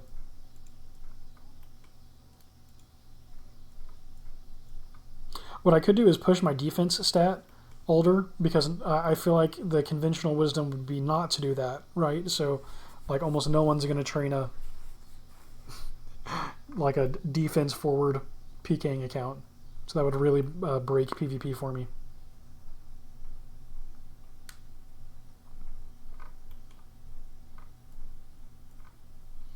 Yeah, it would be so wild to get stream sniped now. Like, before I was expecting it, and it's possible, like, one of y'all could train up and do it, but it's just so much, it's so much less likely for that to happen now. It seems like that. I feel like every 5th level I notice a drop in how many times I get hit. Maybe it's just me. Yeah, it'd be interesting to see the formula and how it works. It definitely takes a few levels to feel it. Whether it's mathematically different after a group of levels or not. Like, 1 level I don't really notice much, but even 3 levels I can usually tell a difference in just about any skill. Just cool. Look at our crafting being so low. Only 4. That's something we could work on. If we were just skilling. If we, at some point, maybe after getting the Mithril Square Shield, we'll go on a skilling adventure. Just trying to raise our lowest stats to climb up the leaderboards. Could be fun. I feel like the good magic defense spell is very noticeable, especially with giants. Ooh, I low-key wasn't even thinking about using this for training magic. Like, I might actually need to invest some money into runes just to be training my magic stats while I'm doing all this combat. I appreciate you mentioning that. Do I have all of the spells unlocked right now? It's 14 and 12, and I have 14 and 16, so yeah. I've got every spell unlocked. But wait a second, do you actually get any benefit from leveling past this? I'm trying to remember. Maybe there's like a certain point that if you level to this point, your magic damage increases. But then beyond that point, it literally doesn't matter to train. I don't know. Someone enlighten me on how this works. I can cast Confuse. You can't do it while fighting. Yeah, I forget how that works. So, gotta break off, cast, and then attack. Yep. Nice. So I could cast that on the higher level creatures if we want to head deeper into the dungeon.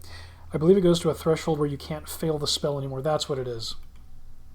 And that's the interesting thing about magic, right? Because in this game, with Windbolt, you can deal the maximum magic damage in the game at only level 14, right? Because Windbolt doesn't get stronger. It's a strength 2 missile attack.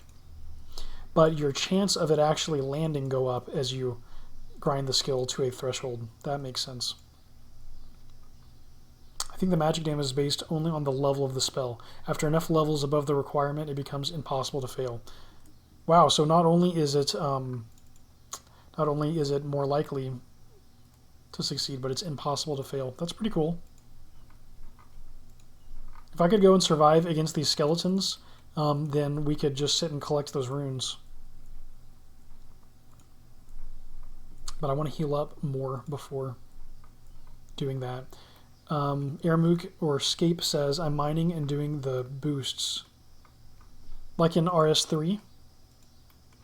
Or what mining boosts are you referring to there? Also, thank y'all for sticking around when I had to drop earlier. I really need to make a Be Right Back screen that's appropriately RuneScapey. I also need to record, man, I've got the RuneScape Kingdoms board game and role-playing game, like tabletop, and my wife bought a table for me to actually like play and record that kind of content. So I need to start like a Let's Play RuneScape Kingdoms. That would be pretty sick, because it's a board game and you can solo it. We can go Ironman on the board game.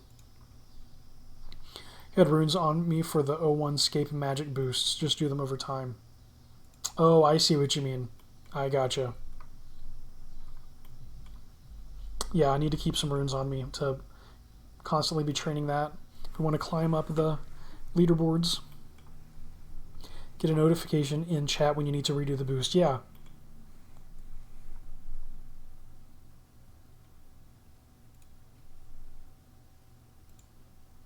It's like rock skin, for instance. Yeah, we definitely need to make use of that when we're fighting the Ice Giant for the first time. Yeah, maybe if we had runes. Let's see, thick skin. Well, we have a strength one. Yeah, burst of strength and rock skin. And here we have thick skin. Fear is not. Yeah, this is a missile attack. So confuse, rock skin, and burst of strength. That trio, you could increase your damage, increase your defense, while minimizing your opponents. I don't know if it's their attack chance. Let's see, what does confuse do, actually? Fighting skills, so maybe just like a kind of across the board. It's the only way you'll remember. Yeah, if you get a notification in the chat.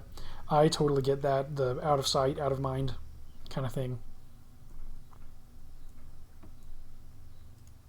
Yeah, especially if you're diagnosed ADHD like me, then you've got the object permanence problem, right? Where if you don't see something, then it doesn't exist. Like you're a, small child or something. Right, infants, right? Like if you take something out of their view, then it doesn't exist to them anymore. And then ADHD adults keep that through their life. Maybe not all. I don't know. Not an expert. But it is something interesting that happens to us. So other random news, just for fun, that I'll share. I'm super stoked because in my job, I just started working on deep space missions. So like I am writing code for entry, descent, and landing. Pretty stoked about. It's like the moment where a spacecraft goes from being a spacecraft to an airplane, essentially, when it goes through the atmosphere and has to land safely. And I've also just barely got started working on like game engines again. I built what is it? Ermoog says, "Wow, yeah, I know. I'm really so stoked about it. Like I've been actually angling for this position for a couple years now, kind of doing the things I need to do to have a resume built up enough that I could land it kind of without having all of the prerequisite skills. So I'm kind of learning a lot of on the job. I'm not an expert at this by any means. Coming at it from the software developers or software engineers point of view. You just advanced one defense level. Let's freaking go. We're at 25 defense. Thanks, I appreciate that so much. Thanks, Ermook/Scape. Thanks, Tanman. Thanks, Alder. Appreciate that across the board. Yeah, I just started like a week ago, and I'm excited because it has nothing to do with aerospace, but I found a bug that I was able to actually fix in this code that I just started looking at, and so that was kind of fun.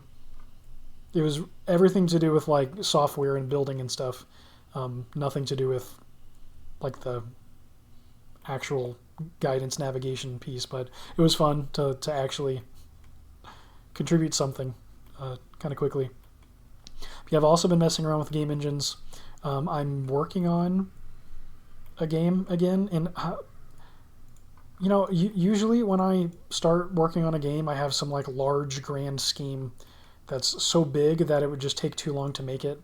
And right now, thanks, King Prydinia, I really appreciate it. Y'all are all way too kind. Right now, the game I'm working on is really small. So I'm thinking I'm going to build a game that's tiny, release it for free, because it's going to be, just like a small game. And then like I can move on and make another game using that same engine, build on it, and grow it over time, and kind of release multiple games. So that's been fun. We got any software developers in the house on the stream? Pull request to the Linux kernel. Fix a typo and comment. Oh, that's freaking funny. Yeah, not a comment, but it's not too far off. That's hilarious. It was something very small.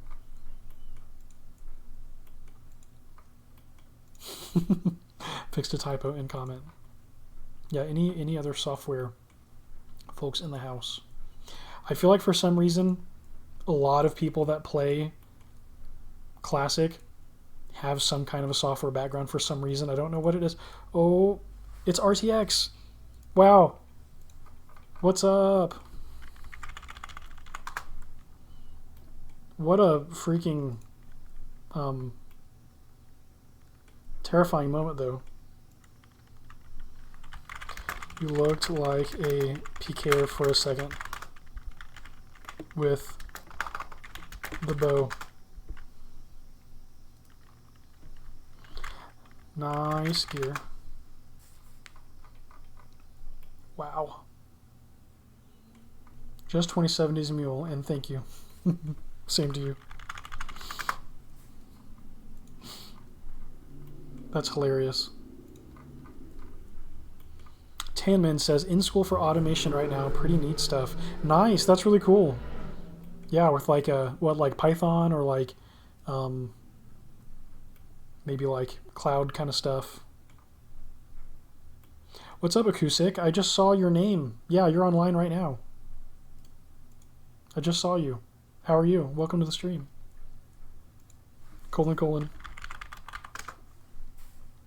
Combat level 24. Let's go. So we are moving up. 15 hits now. Yeah. Sorry, couldn't resist being silly.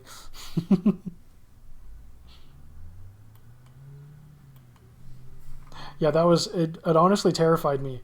The bow for a second made me like someone in the sewers. Okay, someone in the sewers with a bow. I'm like, oh no, who's coming for me? No worries at all, Acoustic. Happy you're here. Ooh, another helmet. Thanks for hanging out with me while I'm just grinding some defense XP.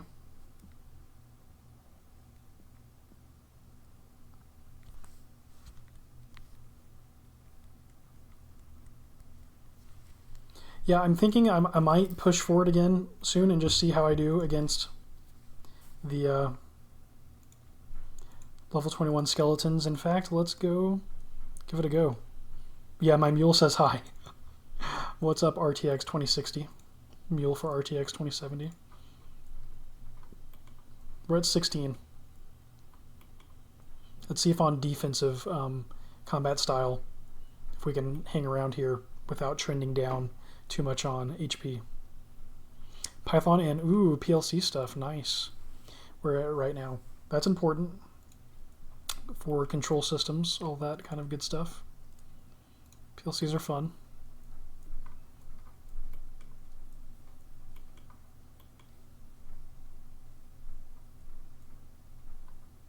Good luck with that, by the way. Lower tier GPU helps the higher tier GPU. That is funny. It makes me think of like when people used to do what was it called, Crossfire, where you'd have like two GPUs sharing data or whatever. All the people watching a RuneScape series later that are like, why are we diving into all this computing jargon? I'm here for the scaping. Yeah. Yeah, now you still use banks of GPUs, but you don't use like a Crossfire kind of bridge to share one load across both. You would actually target each. Oh, SLI, that's what it is. Crossfire's AMD and SLI's NVIDIA. I see. Very cool, very cool.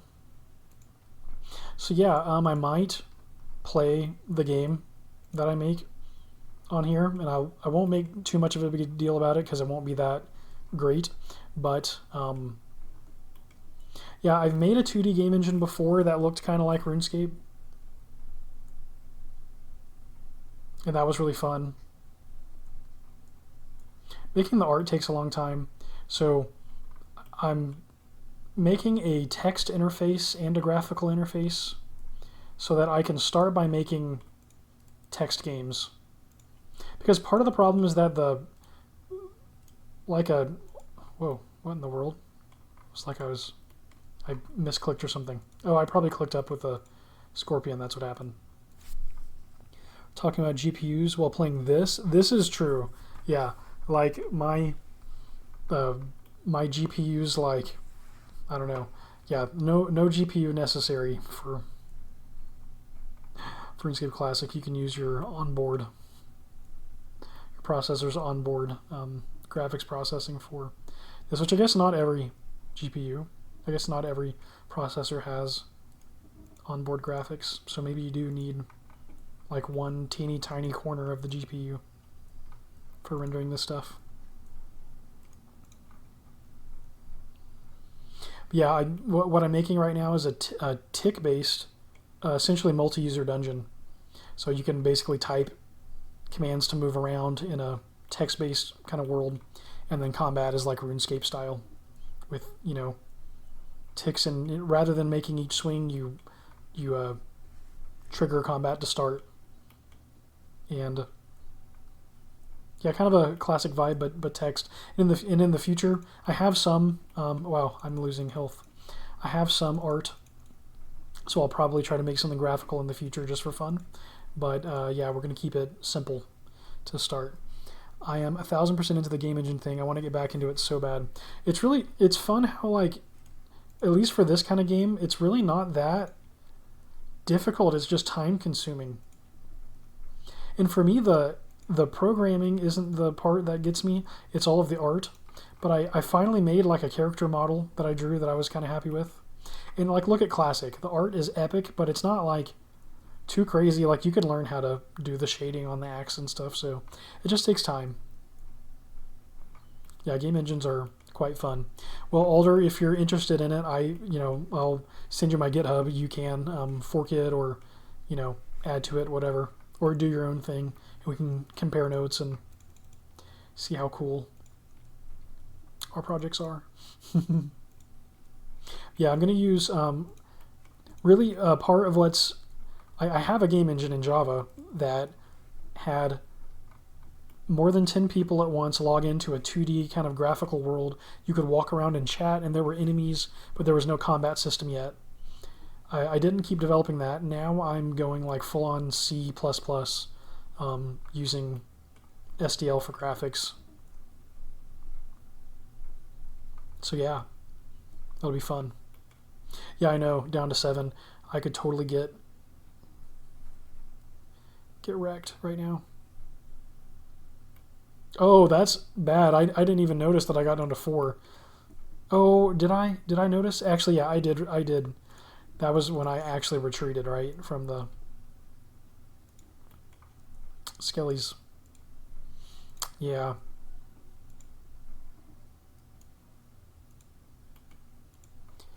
Yeah, that was a little sketch.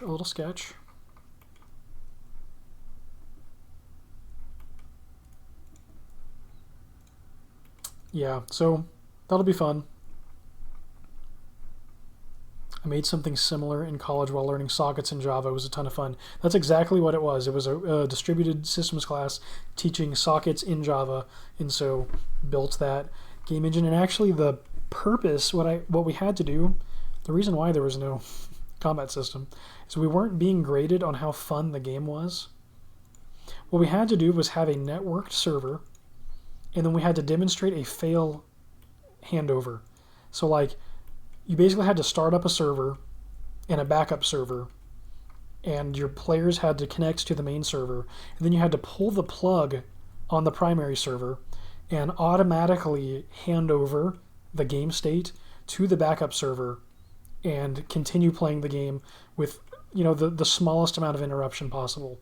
And so that was the goal. So we had more than 10 people on, running around and chatting, and then, you know, kill the primary server, and had to do the exchange with the client to aim it at the backup server. But then the backup server had to be, you know, getting messages from the primary server so that it was ready to take over at any given point.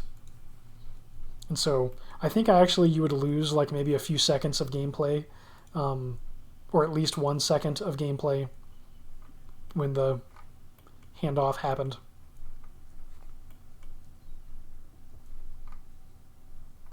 Yeah, it was very cool. So I have like all the concepts. I can get to the point where I have the 2D world, right? Oh my gosh. Whoa. Yeah, let's just go ahead. Let's go make food. Yeah, let's go make some food.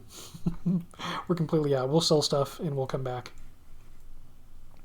It was very fun. So I can develop to the point where you have the working engine with like collision detection and graphics and animation and sound and all of that. And I made it to the point where it was like, okay, let's actually make a game. And the thing that stumped me was art for the longest time. But now I'm a little better at pixel art. So I'm going to try again. I'm going to start with text-based games just to get like just to have some fun with the game part of it, because you want to actually play a game, right? Like if it's going to take a year or 6 months, whatever, to build your infrastructure code, it'd be fun to have something to play in the meantime to develop like a combat system or whatever. So yeah, I'll do something text-based just to keep the fun flowing, but then continue growing it with time. And it'll be super simple. I'll make it open source. Anyone will be able to clone it and play it. Unless we get really, really serious with some 2D art or something, it'll just be free stuff. Okay, let's sell bronze helmet. Let's sell the bronze longsword. Let's sell iron mace.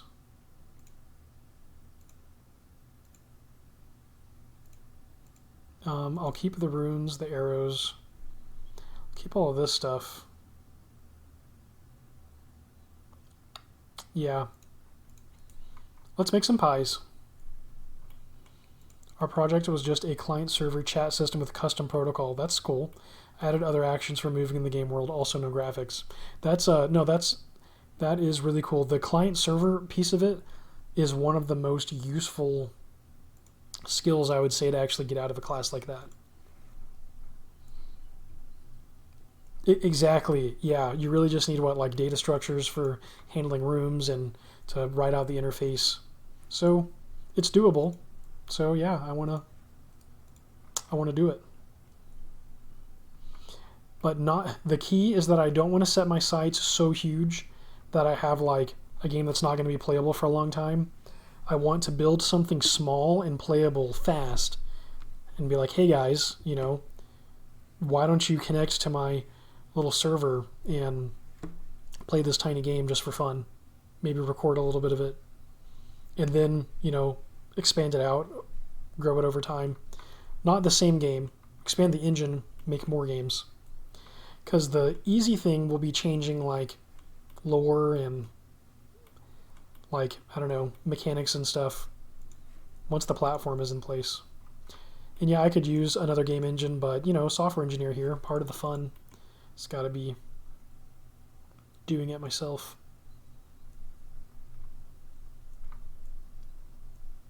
Yeah, simple mud. Totally doable.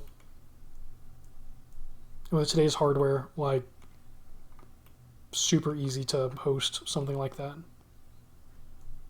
Just from home. Like, I've got a Raspberry Pi I can probably host game servers on. And in fact, it'd be cool to try to like have one software. Yeah, the engine building is the fun part, 100%. Yeah.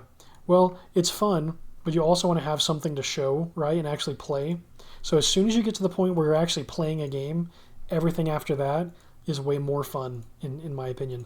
Like, once I got to the point where I was actually like moving around in my 2D world, all the engine adjustments that like made the game more playable were so fun to develop. So that's kind of what I'm going for. Really simple. Yeah, my concept for the first game, well, let's see what y'all think, was to call it The Duelist, and to basically be like two players join like a battleground, and it's different rooms. I don't know if it's going to literally be inside like a dungeon maybe, or like a cave system. I don't know what exactly the physical location is going to be, but you and your opponent spawn in to a series of connected rooms, and the goal is basically to find and kill each other. And tick-based combat, probably going to stick with the combat triangle. So, ranged, melee, and magic. Really, really simple, like, systems. And then maybe a little bit of environment interaction, like, maybe you can use something from the environment to harm your opponent. It's kind of what I was envisioning. text-based. I had an idea for a text interface, like not literally on the command line, but like a graphical screen where you can type in text commands and get kind of text feedback continuously with a tick-based engine. Yeah, I've got that's my kind of vision for it. So you would, I need some more of these pots. I only need one bucket, yeah, for this. You would connect to the server. And there's a server. It's not even a server would not really be necessary, but that's just because I want to build networked games. I want to build on it. You connect to the server and decide if you're going to play solo or play with someone else. If you play solo, it'll connect you. You'll have an AI enemy to fight and kill. And if you want to matchmake, if anyone else is playing at the same time, it'll just maybe pick randomly from whoever's online to start and pair you up with them for a battle to the death. I might even do like a randomly assigned class, like maybe,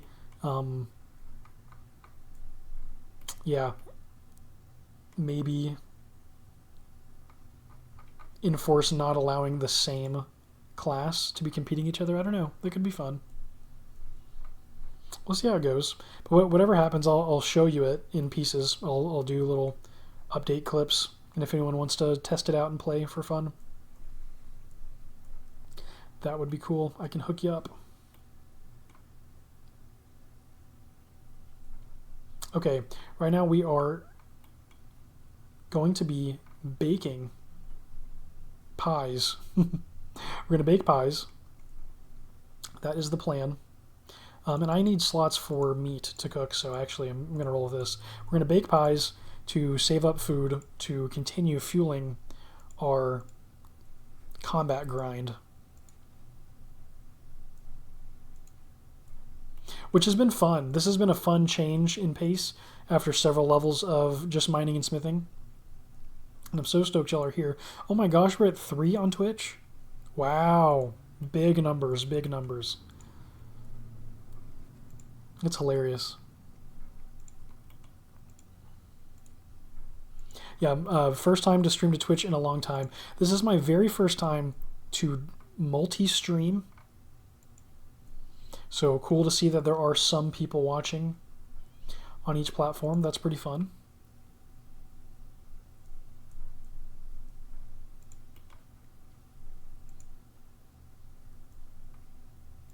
Having a great time here.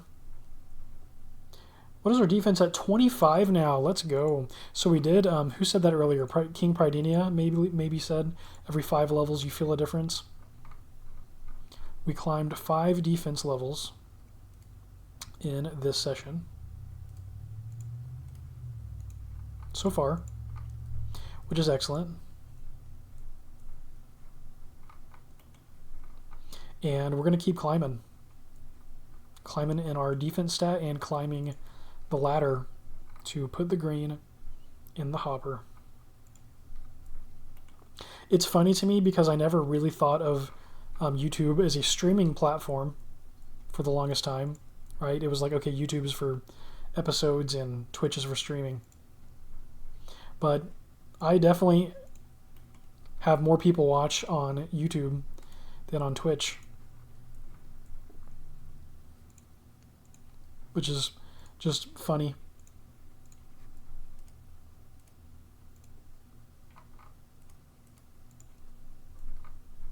But Twitch is like, I don't know, it's like just my streams, while on YouTube I have the episodes. So like anyone that doesn't happen to catch me while I'm live, and y'all all know that my schedule's like crazy, so I'm not live all the time.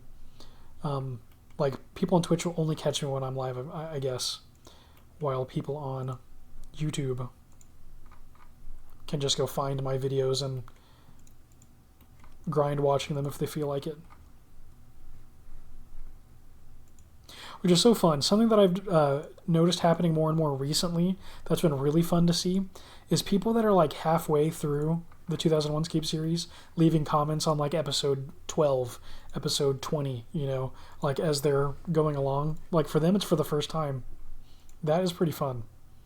I've usually had some like hype around whatever I'm doing right this very second, but not a lot around things that I've done in the past. And so this series has been cool in seeing people kind of start with it later. It's been a ton of fun, and it's going to be even more epic than it already is when we have a mithril square shield from an ice giant. That is the plan, is the path that we're headed down. What combat levels do y'all think are going to be necessary for killing an ice giant? And I guess let's assume that, you know, I'll take runes in and stuff to help my chances. At what point do you think we're going to be ready? Look at all these pie dishes.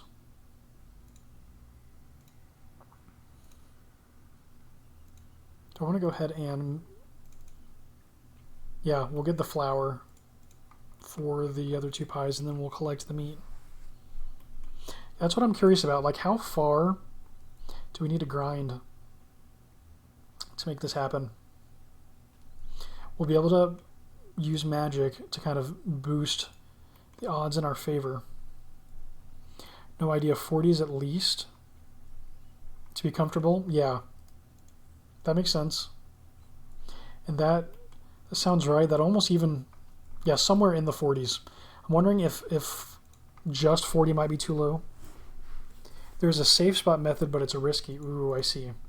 So like doing like ranged or magic or something with a safe spot. I'm assuming you couldn't do safe spot with melee. I guess I should specify. Like, I want to be able to kill an ice giant, and my plan is to do it with melee. It's interesting if you can safe spot. Safe spotting would help you to, if you're going to sell the shield.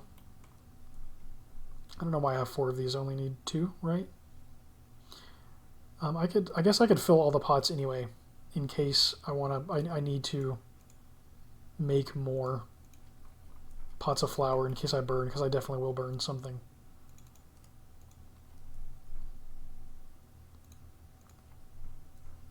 Yeah, safe spotting seems like it would make financial sense for minimizing the amount of food that you need to spend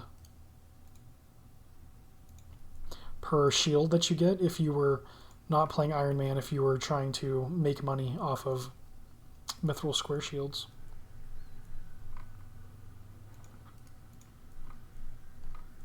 Yeah, we'll see how we're feeling in the 40s, which shouldn't take too long.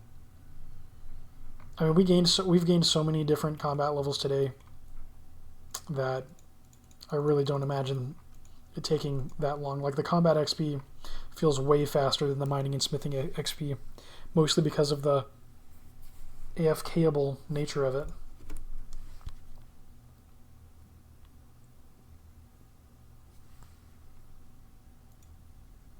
Okay, bones and raw meat. A pray evil level. Wow, nice. My pray good is 16. My pray evil is 14. Don't really understand how I'm targeting one or the other. It's funny that pray good levels faster than pray evil. They're not functional, right? It doesn't do anything for me. It's just for the stats. For the front page. Oh my gosh, we're at 4 on Twitch now? Wow. That has to be a high. Airmook says, safe spot is great. There are a bunch of them around the room. Because it's that room with all the ores and everything, right? So maybe there's different spots that you can stand.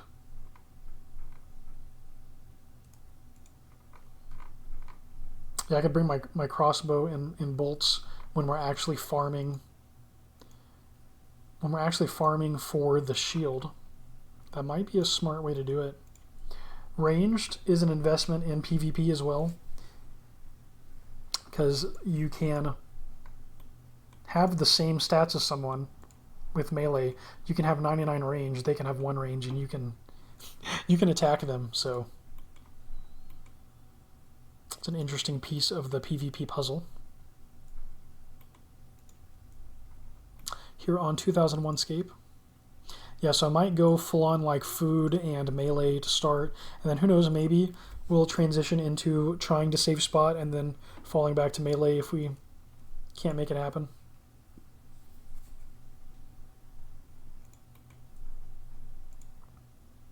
Sounds like a plan. Okay, let's make a couple more pastry doughs. Did we have a slot for that? We made the pastry dough. Is it on the ground? Oh, wow, we're going to have to juggle. Okay, so water, and then pastry dough. Whoops. Yep. Dang, it's going to despawn. Water on the pot of flour. Let's make pastry dough. Let's drop the bucket. Take a dough. Put it in the pin. Take a dough. Put it in a dish. Okay, so we've got 6 pie shells. Now we need to fill them with meat and give cooking a try.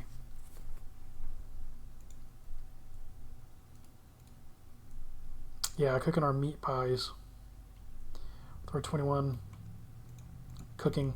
Might go to the barbarian village and just pick up the rest of the inventory of just meat for training. That might be a little faster.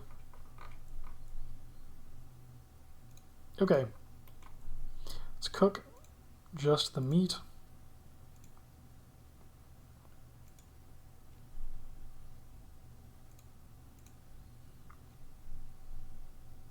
Awesome.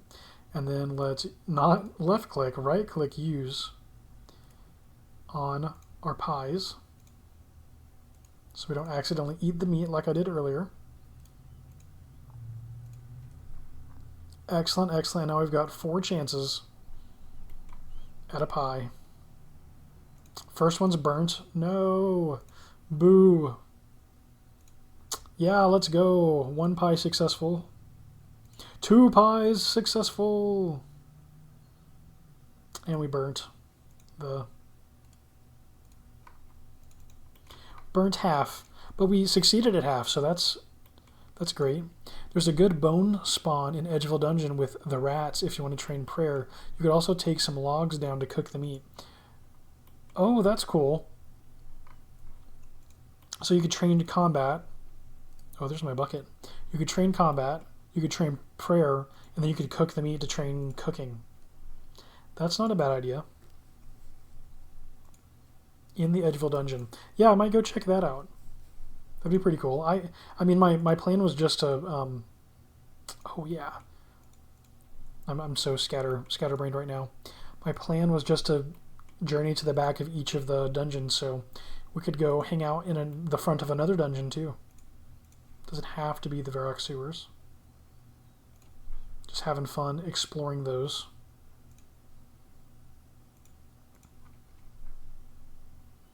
That's not a bad idea, Alder. I actually like that.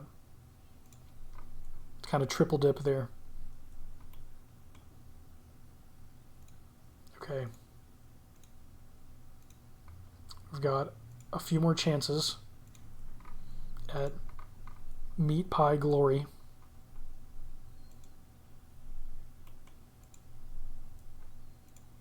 Let's go kill some chickens. Chicken pie, actually.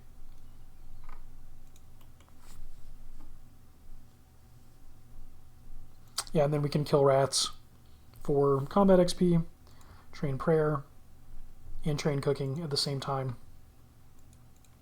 I like the way you're thinking, Alder. I need to live stream just so I can get these kind of feedback and comments from you. And others.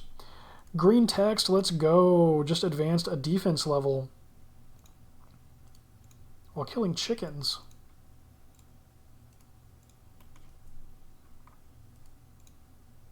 Bones and meat.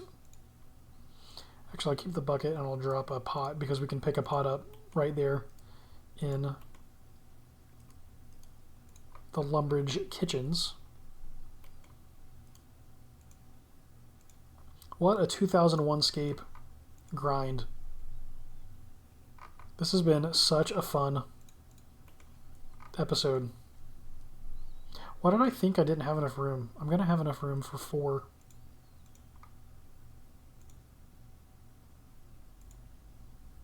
Meats. So I'll have exactly one shot per meat, so that's fine.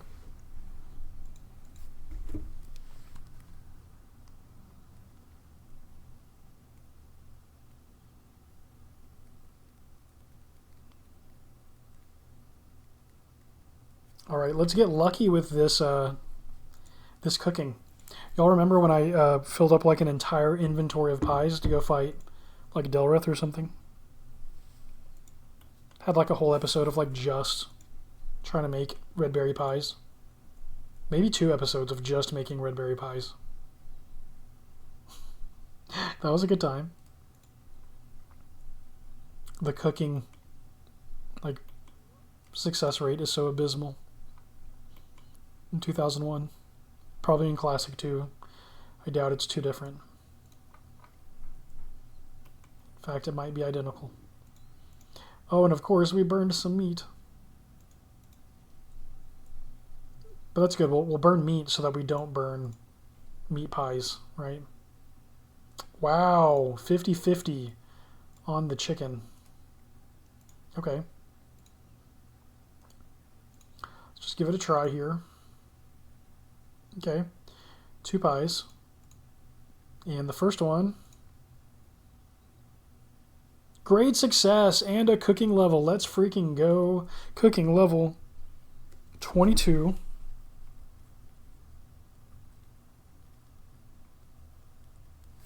And the second pie, cooked as well. We have 4 pies. Oh my gosh. Okay, I'm going to say that's enough. We'll try to cook the other 2. But if they both burn, I'll still just go pick up meats from like the Barbarian Village. And then if we train in the Edgeville dungeon, then or the Ghost Town dungeon, then we can go back and forth to the Barbarian Village for more food.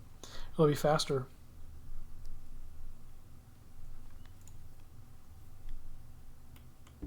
Nice, nice. Okay, so I need 2 more meats. Kill a couple more chickens. Yep, green text. We play for the green text. We grind for the green text.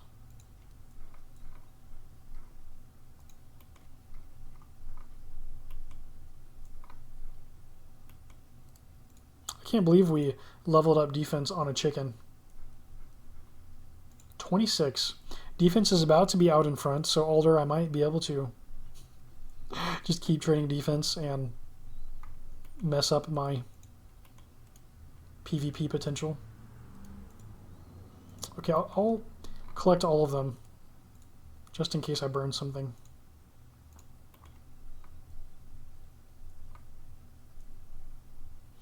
Nice. Cool, so then we can go check out the Edgeville dungeon. That'll be fun.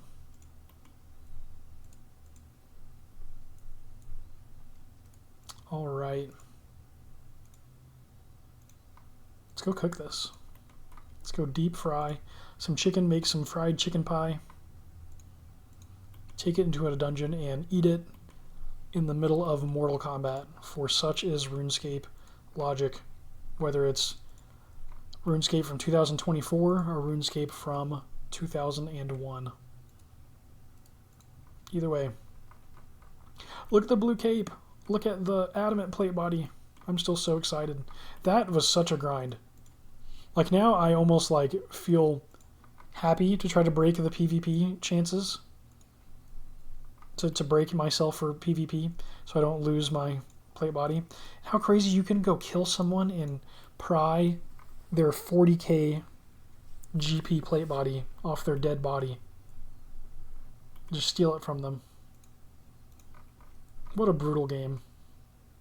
Imagine if there was so many people playing. Everyone trying to go out there and PK. See, I knew that would happen. I would burn at least one of them. Alright, let's use cooked meat on each pie. And all right, we've got 2 chances at more pie.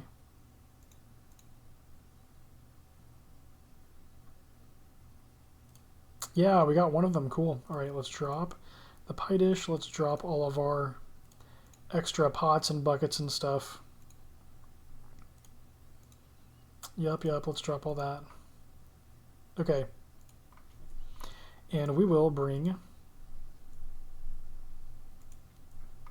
We'll do a hatchet, an axe, and tinderbox to follow Alder's suggestion.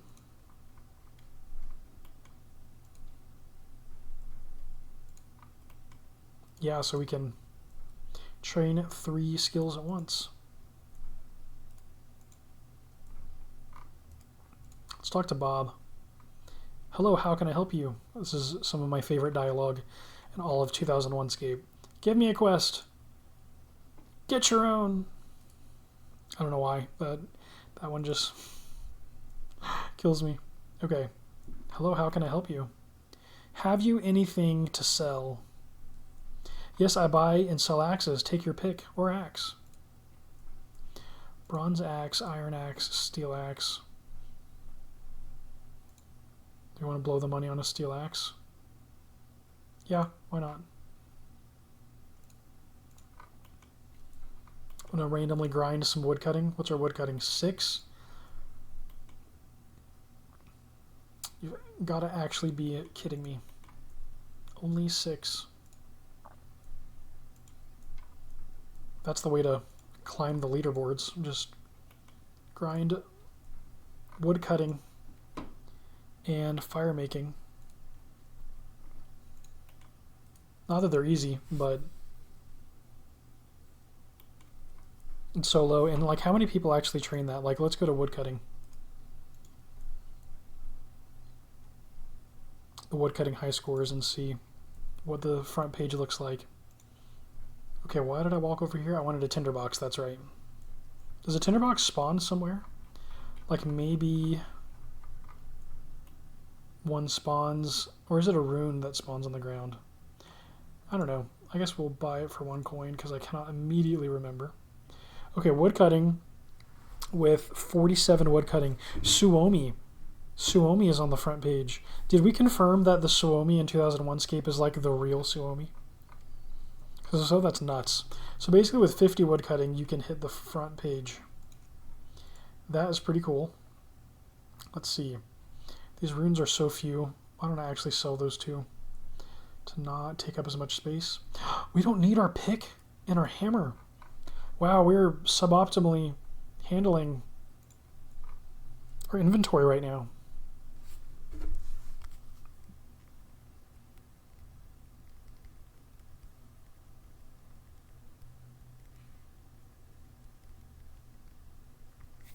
Okay, we want to, I guess, sell a hammer, and we'll sell our runes.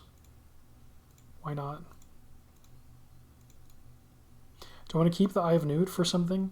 I don't think I need it for a strength spell, so I'll go ahead and sell it. We can keep this stuff. We can sell the pickaxe. Keep the hatchet.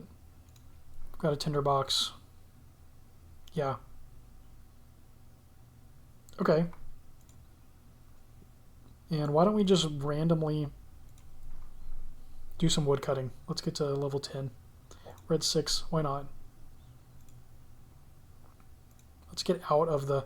Do I have to right-click, use the axe on the tree? Not even left-click it? Oh my gosh. What if I wield it? Does it change anything? Right click, examine tree. Oh, you advance a wood cutting level. Green text, you get some wood. Let's go. LOL. Sell the Addy plate. No! No! Alder. Can you imagine if you accidentally sold? Oh my gosh.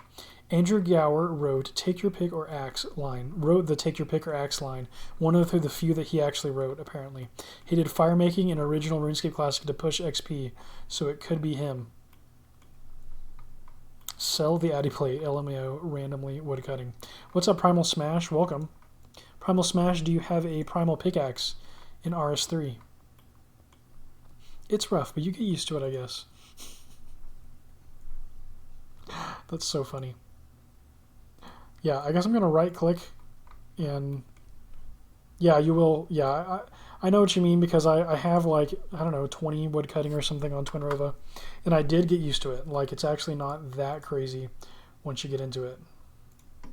But it is still crazy.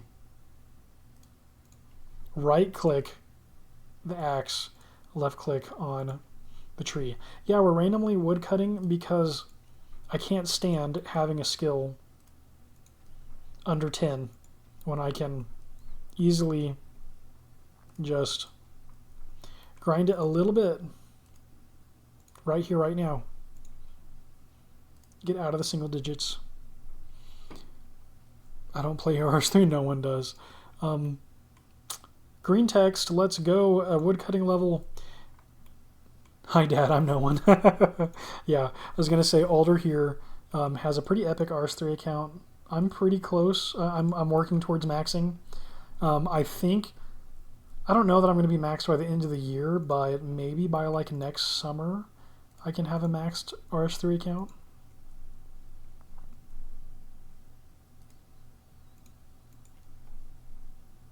Maybe I could do it by the end of the year. That would be pretty cool if I got on my grind. Yeah, we play. This is 2001Scape, you know, like the oldest form of RuneScape, and we play both this end of the spectrum and RS3, which is the far other end. Another woodcutting level that fast. We're already at 9. I'm in the same inventory of wood. Wow, why did I never? Yeah, RS3 iron is where it's at. RS3 iron is so fun. Agreed. Yeah, I've got a character called Ultimar, and I was surprised that name was available. Ultimar is my old school RuneScape and RS3 Ultimate Ironman account. Should be a good time. Should be a painful time. 2001, it's this server's fault. This is the reason why I have to play Ultimate now. It's like almost not, it's not as fun. Like I have mains and then I have ultimates. A fire making level, let's go. 1 inventory of woodcutting got us to level 9.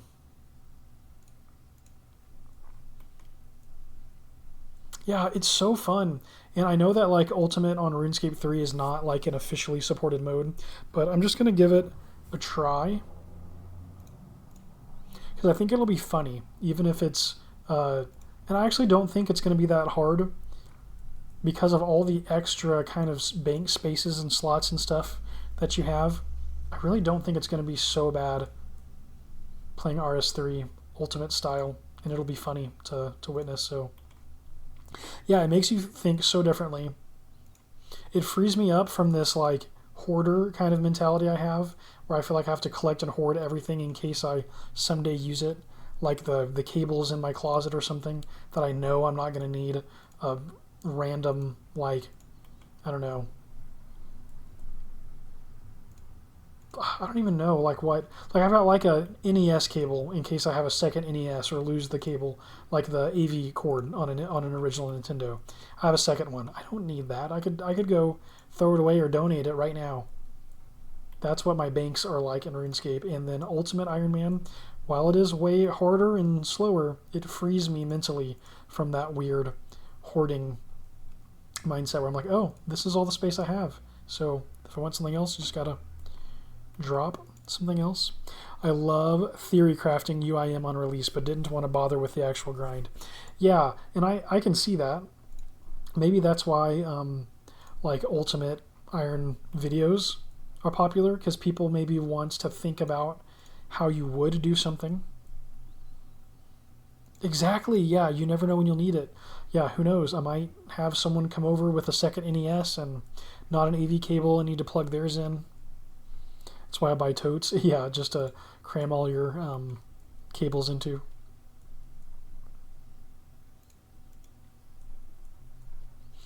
Okay, a random idea.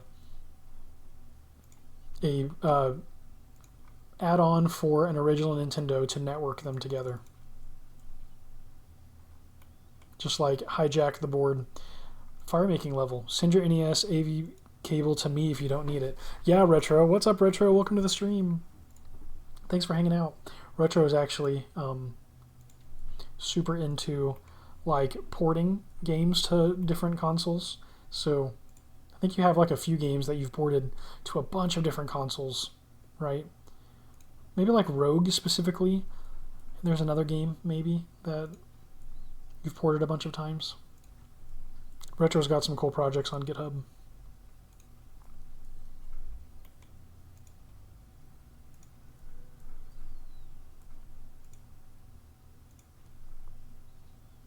What is our fire making at 9?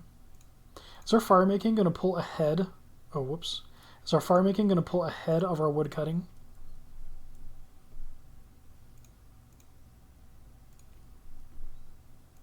I think it might.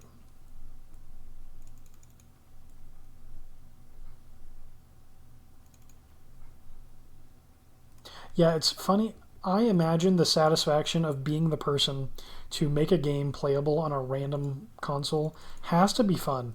Like just to show your friends, like, look at this. Here I've got this game like for PC playing on a Game Boy or something. Like those videos are quite entertaining to watch. Like I feel like it gets a chuckle out of other people. You know,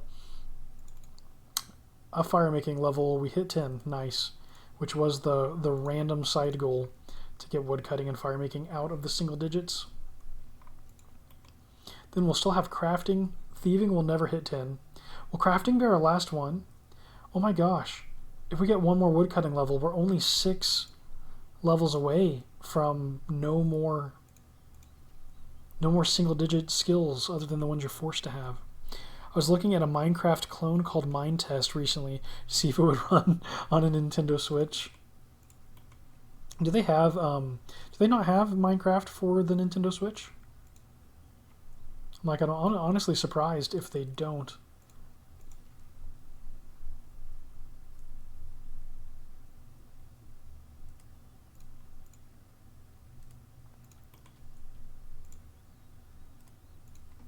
You slip and fail to hit the tree. All right, level 10 woodcutting. Another skill out of the single digits. Man, so we're going to have to randomly do some like pottery in like Barbarian Village or something to get our crafting up to 10. Okay, that was a very random side quest.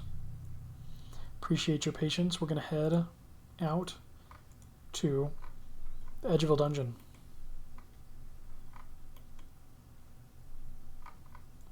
Oh, so you're gonna try to port the clone. I see. Rather than the original. It's cool you've done it so many times too. I wonder if you could like work for a company that like ports their games to modern consoles. Like someone that made a game for like the 360 or whatever that wants it to run on modern Xbox.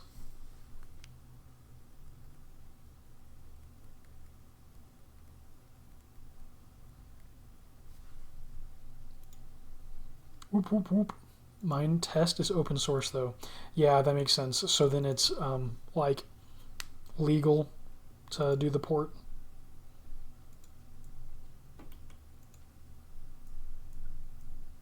And actually easier to get to the code so that you can port it.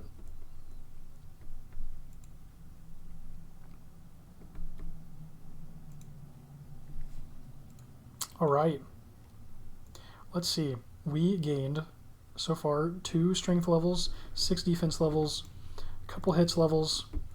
Who knows how many woodcutting and fire making got both of those to 10. I think they were at like 4 and 6 respectively. It's been a good grind so far. And with Alder's help, we're going to start getting prayer levels too. Prayer, cooking. Oh, I guess I need some logs. to actually cook in the dungeon, cook the rat meat.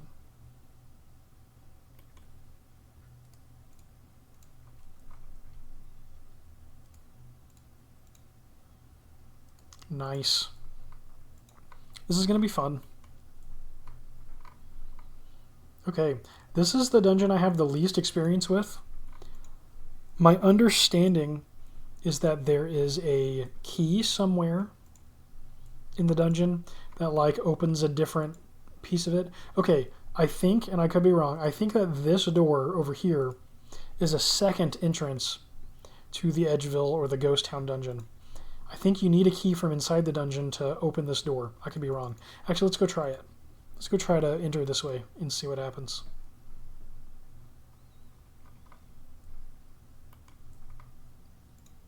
Instead of bringing a bunch of barbarian village food, I'm gonna...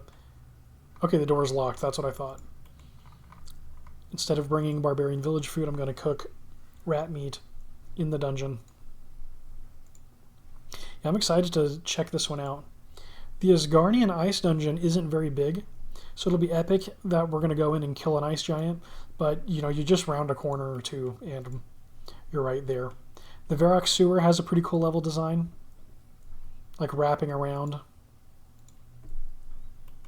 and being able to see pieces of the dungeon that you can't access without like walking around. That's a pretty cool dungeon design.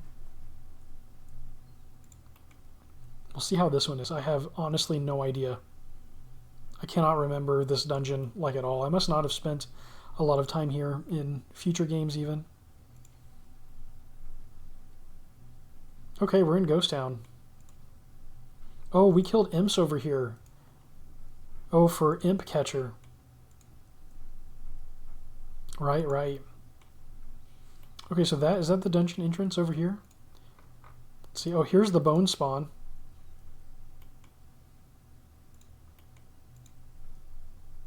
Okay, and then here are rats. But these rats don't drop meat, right? Let's just walk around. I just want to look at Ghost Town. See what it's like to remember. There's imps crawling all over the place here, so no wonder this is the spot for...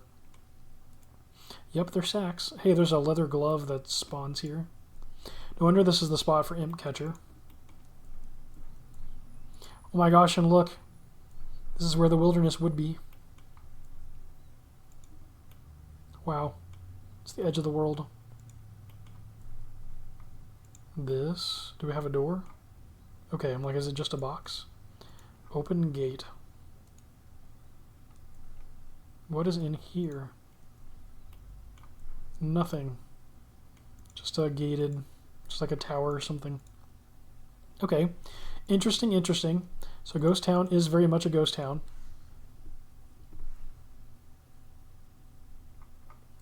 Got a well.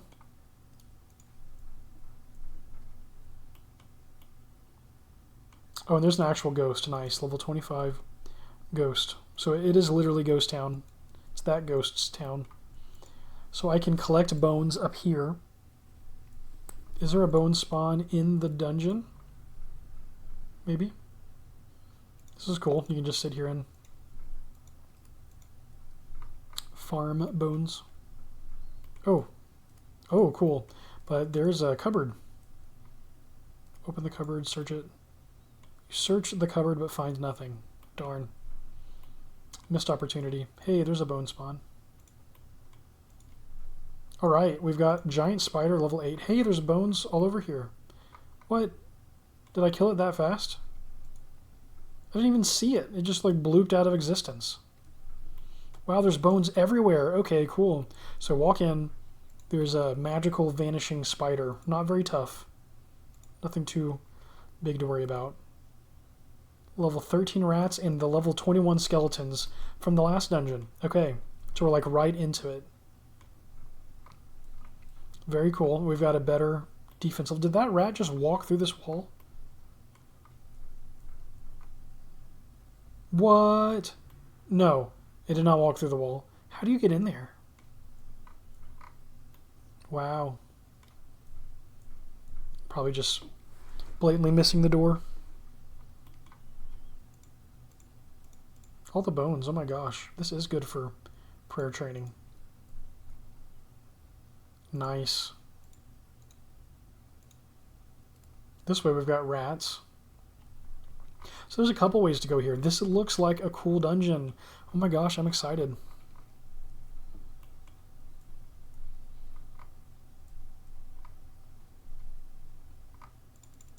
.26 defense. Bones and raw meat. Nice. So we can train cooking too. Alder, this was an awesome idea. I'm glad that you brought it up.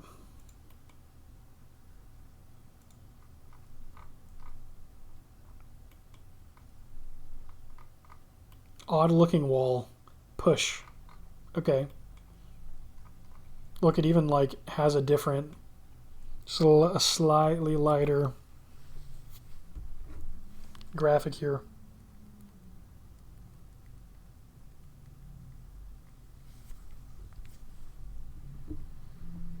Are the giants still past the hobs? Yep, if you go to the Asgardian Ice Dungeon, it's muggers in the first room, and I think it's like pirates, and then hobgoblins, and then ice giants. And it's, oh, yeah, pardon again the hardcore motorcycles and stuff driving by. It's ice warriors and ice giants in the same room. That wall's on your spreadsheet. Oh, did I just finish a task on the older task list, which is going to be another account goal to complete all your tasks? We've still got plenty to do on this character. Don't you even worry.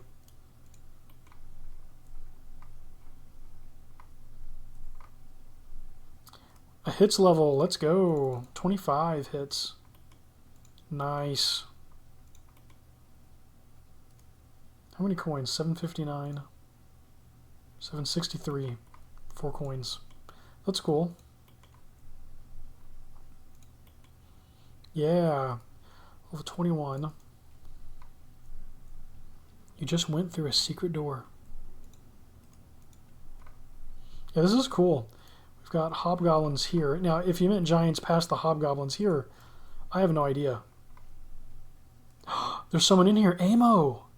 What? Amo is here. Oh my gosh, that's cool. Hitting an 8. Oh, wow. Brass necklace.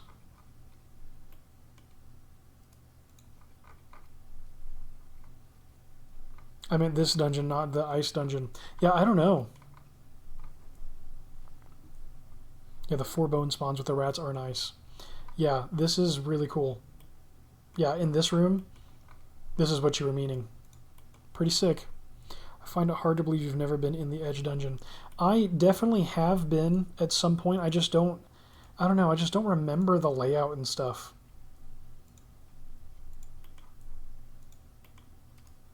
Yeah, there's no way I haven't been in this dungeon. I've played RuneScape since 2006. I have to have been everywhere in the, like, free world. I'm just, for some reason, like, not remembering the way that this dungeon is laid out. Like, maybe I just kind of wandered it.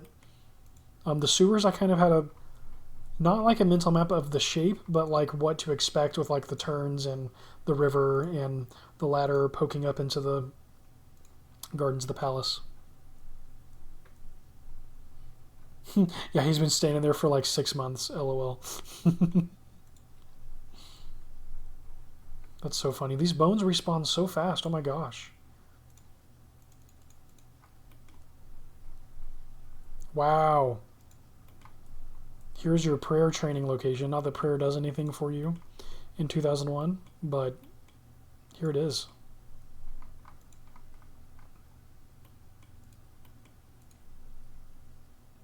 You're under attack.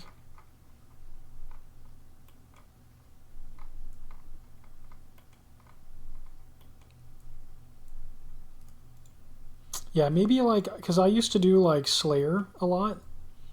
So I don't know, maybe I just kind of blindly go in, run to the monster I'm trying to kill, and run out without paying attention to the shape of the dungeon, like remembering like what's where. It's really easy for me if a piece of information is not immediately necessary if I'm not paying attention. It's easy for details to just whoosh past me. The bones give a whopping 2.5 XP each. If you're sweaty, you can crack one. 1 XP per hour. Oh my gosh. So 99 prayer is out of the question on this server. Is this the fastest XP rate for prayer in the game? I'd imagine. Do giants give big bones in 01? Okay, so this is the end of the road over here. We'll keep exploring. We can come back to that spot.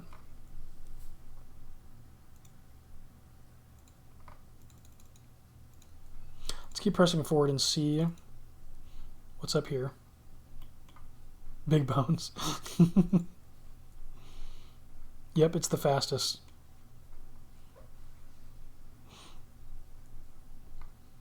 Big bones did not exist yet. The server ain't that nice. Yeah, no. Of course, yeah, why would I expect there to be anything other than just the original 2.5 XP bone in 2001Scape.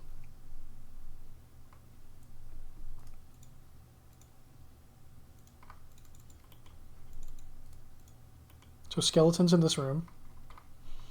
So there's the room where you push the odd wall entrance, and then there's like a sneak peek into the rest of the dungeon, but you can't get there. You have to walk this way, and I kind of like that. Well, I'm actually taking damage from these skeletons. Maybe I'll go back and cook some rat meat before moving forward.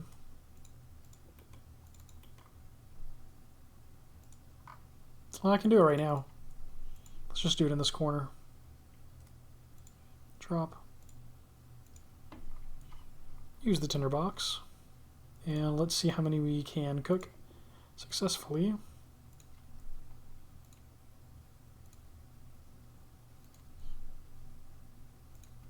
could probably range through that gate too, but there might be better spots.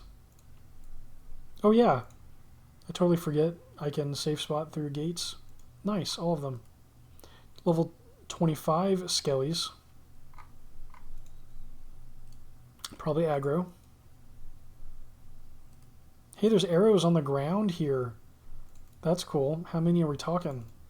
I have a stack of 43 right now. Here he comes. You're under attack. Another perk of playing classic is the combat audio. The clashing sounds are so epic. Let's break. Take the arrows. 44, so it's 1 arrow on the ground. Interesting. Restless Ghost only gives XP to good prayer. The one thing I like is that you can that green text at you can get the green text at different times. Oh yeah. So you get off, so it's not you're not getting both at the same time. Like you're leveling them separately instead of together. Sometimes it's fun to have them level at the same time. 24 zombies. Okay, so that's like on level with us right now. There's Amo, who has apparently been grinding here for a long time.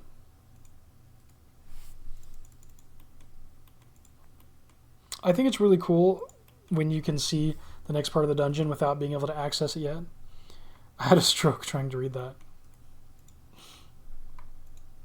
Yeah, I think I know what they mean though. Yo, I don't know if they're just kind of here AFK.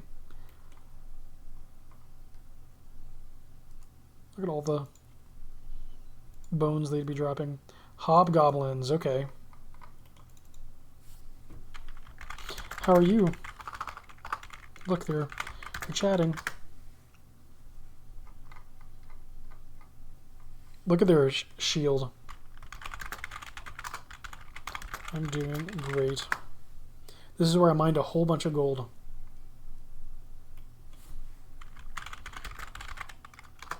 Looks awesome. Looking forward to farming my own. So there's gold in this room.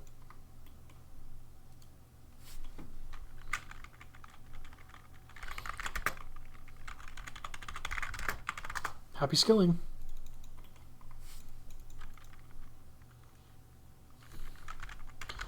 $40.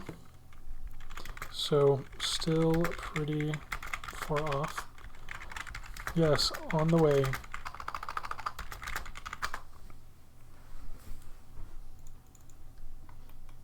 Brass necklace. So is this where if I lost my amulet of accuracy, could I use this to like pretend I have one for the fashionscape? Yeah, hobgoblins are a little strong for me. Let's eat. I'm gonna run back here and this is gonna be dangerous, but I just want to see. Okay, 37 giants. Got it. Oh, and there's the other ladder. There's the key. There's the key. There it is. 32 zombie. 32 hobgoblin. Is this dangerous? Yeah, this is dangerous. Should I be doing this? Probably not. Take a brass key. Let's go. Are there like just like multiple gold spots there or something?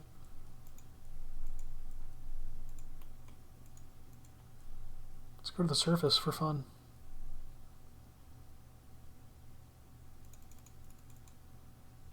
We're honestly not doing that bad. We're not getting wrecked too much.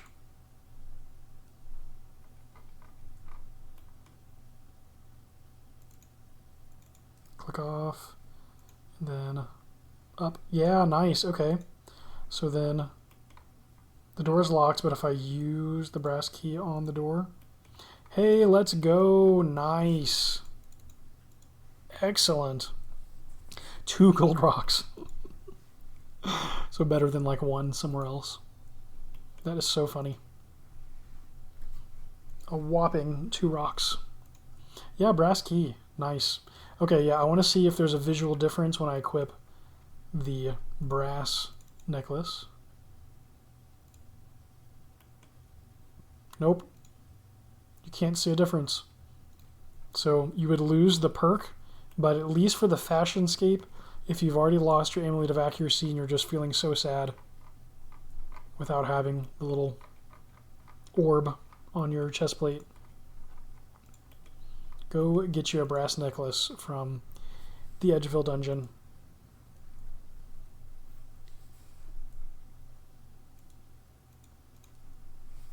Cool.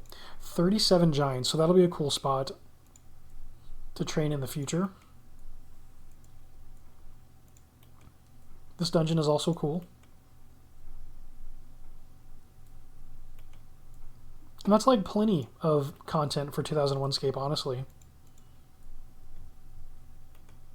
Like if the point is to have enough creatures to be on level or just under your level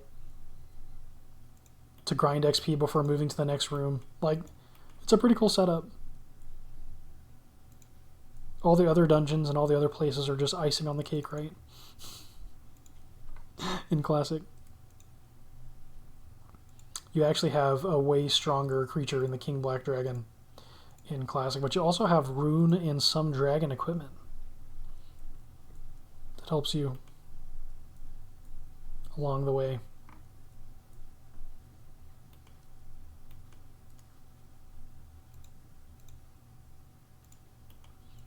Yeah, this is cool. Thanks for the suggestion, Alder. Much appreciated. 1000 XP per hour. Prayer XP. So then prayer has to be a pretty low skill on average. Let's go to like pray evil. Is that the lower one? Yeah. And let's see what the high scores look like there.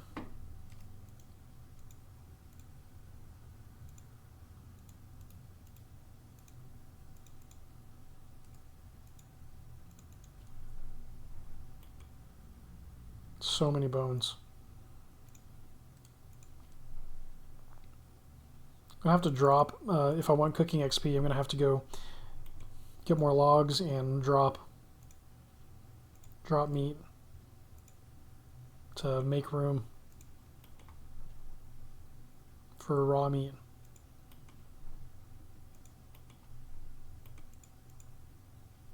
Okay, so the number one prayer XP is Amo, who we just saw, who was just chatting so kindly. Amo is number one on the Pray Evil high scores with a level of 60.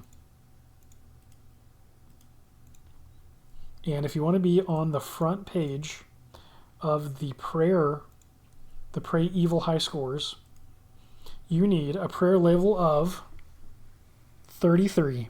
Posh Spice is rank 21, which is the end of the front page.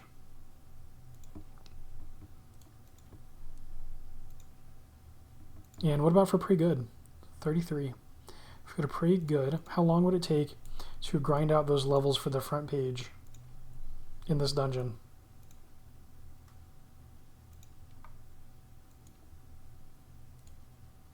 Drop a couple more cooked meats for the rats to respawn. For Pray Good, it's also 33 Posh Spice. So with 34 each, you could even set a goal for 35 just to hit a key number. You can be on the front page of the 2001Scape high scores in a skill that has no functional benefit to you, but is still cool. Because it's a habit that's already ingrained in your brain to bury all your bones because you've been playing RuneScape for potentially decades. Andrew Gower said he stopped designing stuff for the 40-50 mark because he didn't think people would play for that long. I can see that. That makes total sense. I know they didn't think people would ever get 99 in a skill. And then it happened. I can totally see that. 60 prayer is nutty. How much XP is 60 prayer? How many 1K per hour moments do you need to grind through to reach that?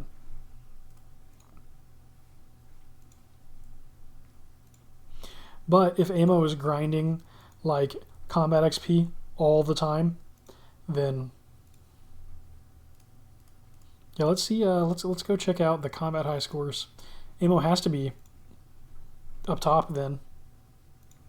There's also high scores for getting the most kills for different things, and that's pretty cool.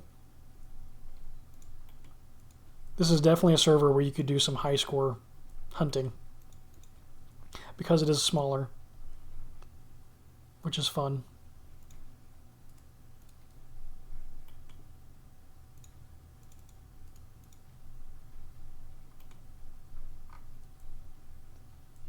Amo's fighting score is 86, which I'm guessing is some kind of averaging of your melee stats. And second place is Koopa with 83. Amo has almost 4 million XP in, I'm presuming, only melee combat stats.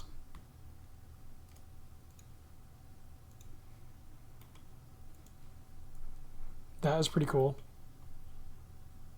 We've got Scape in the chat is number 7 on that list.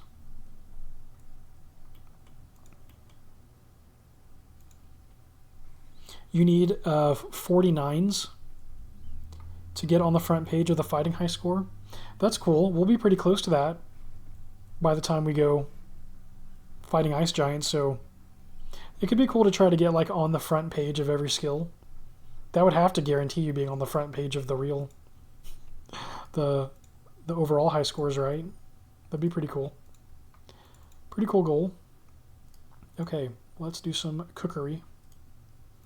I should not have done this on top of those bones, and in fact, I'm going to take the logs, take one step this way just to make my life easier. Use a tinderbox on logs, and let's do some cooking.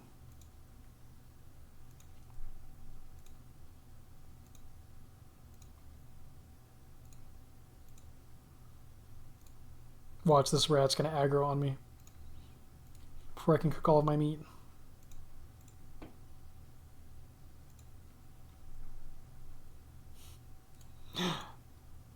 Ermuk's laughing face. I'm guessing he did it slowly with his probably 200k skeletons. 200,000. I like the NPC high scores. Very fun. Yeah, for sure. I have no idea if I'm anywhere meaningful anywhere on any NPC high score. What have I killed a lot of? I don't even know.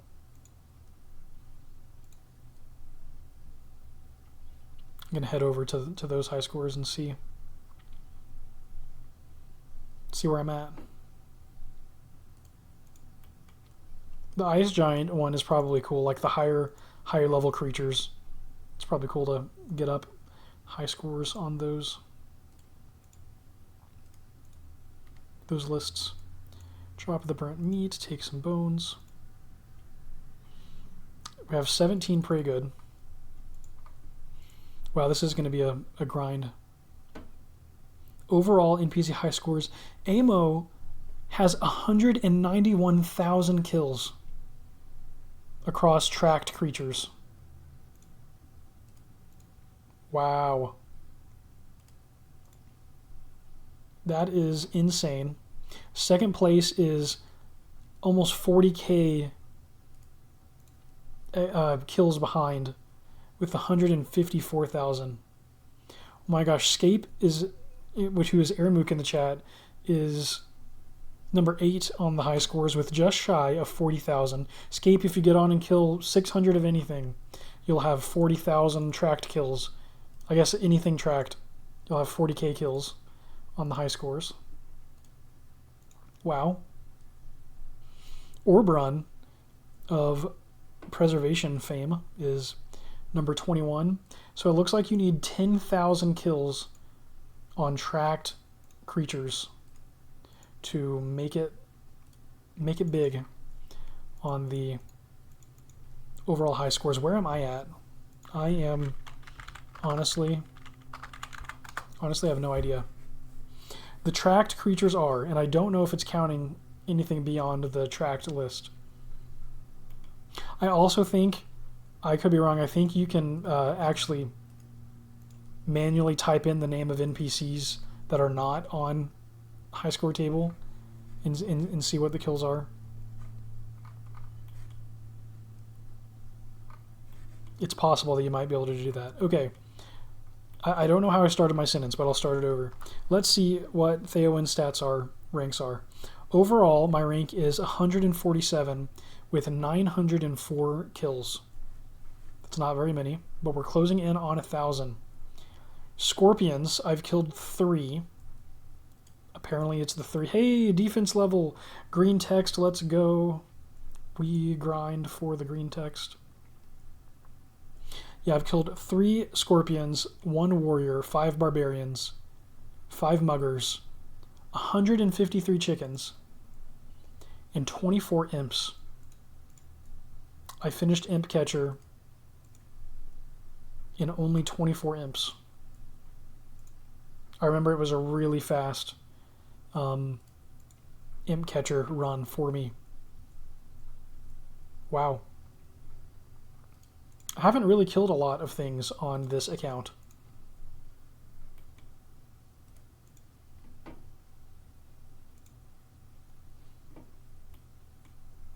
Oh, just eat the cooked meat? Oh my gosh.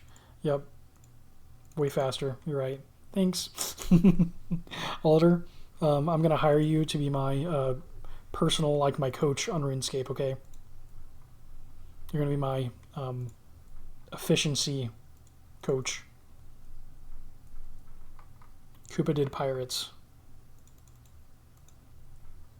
So is Koopa the top of the pirate high score? Track so many things, even Johnny the Beard. You can also change the ID and the URL. I posted the NPC list in Discord the other day. Oh, yeah, so it's not the name, but it's not the name of the NPC, but the ID that you change in the URL. Let me go check the URL out. Yeah, so if I click on, like, say, Scorpion, let's see what happens to the URL. So sorry if you missed it, but I had just read, you probably said this before and I just hadn't read the message yet. You said just eat the cooked meat. And I was like, oh wow, that's so smart. I'm going to hire you as my efficiency assistant, my personal coach in RuneScape. There's also a name search. Okay, cool. Just pick some esoteric creature to go become number 1 on an invisible high score. Does it only show your kills for the randos, or does it show something else? I'm going to put in a random ID. Let's do like 72. What is that monster?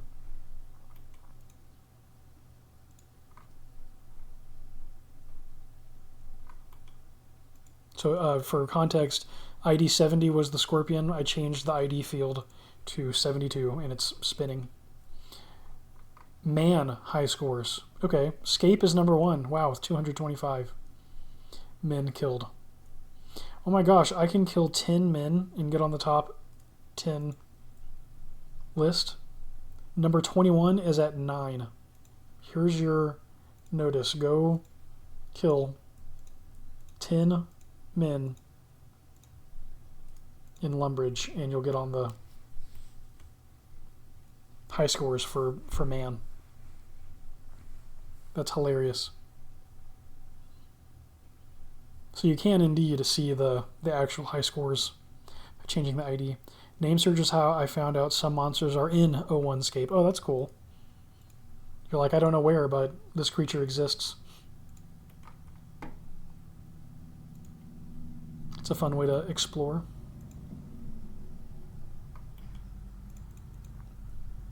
This is awesome. We're at 27 defense. Let's see, combat level right now. 24.75. Very nice. I'm going to have to leave and get a bundle of logs.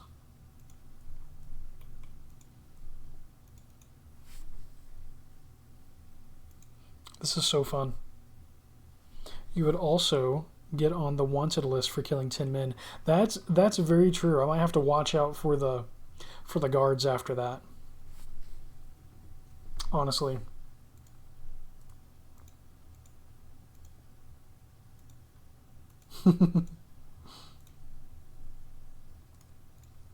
Yeah, I need to keep playing RuneScape Kingdoms, the role-playing game, the tabletop role-playing game, because there are just some things in RuneScape that, you know, maybe don't make sense in real life that could be funny to think about in a tabletop game.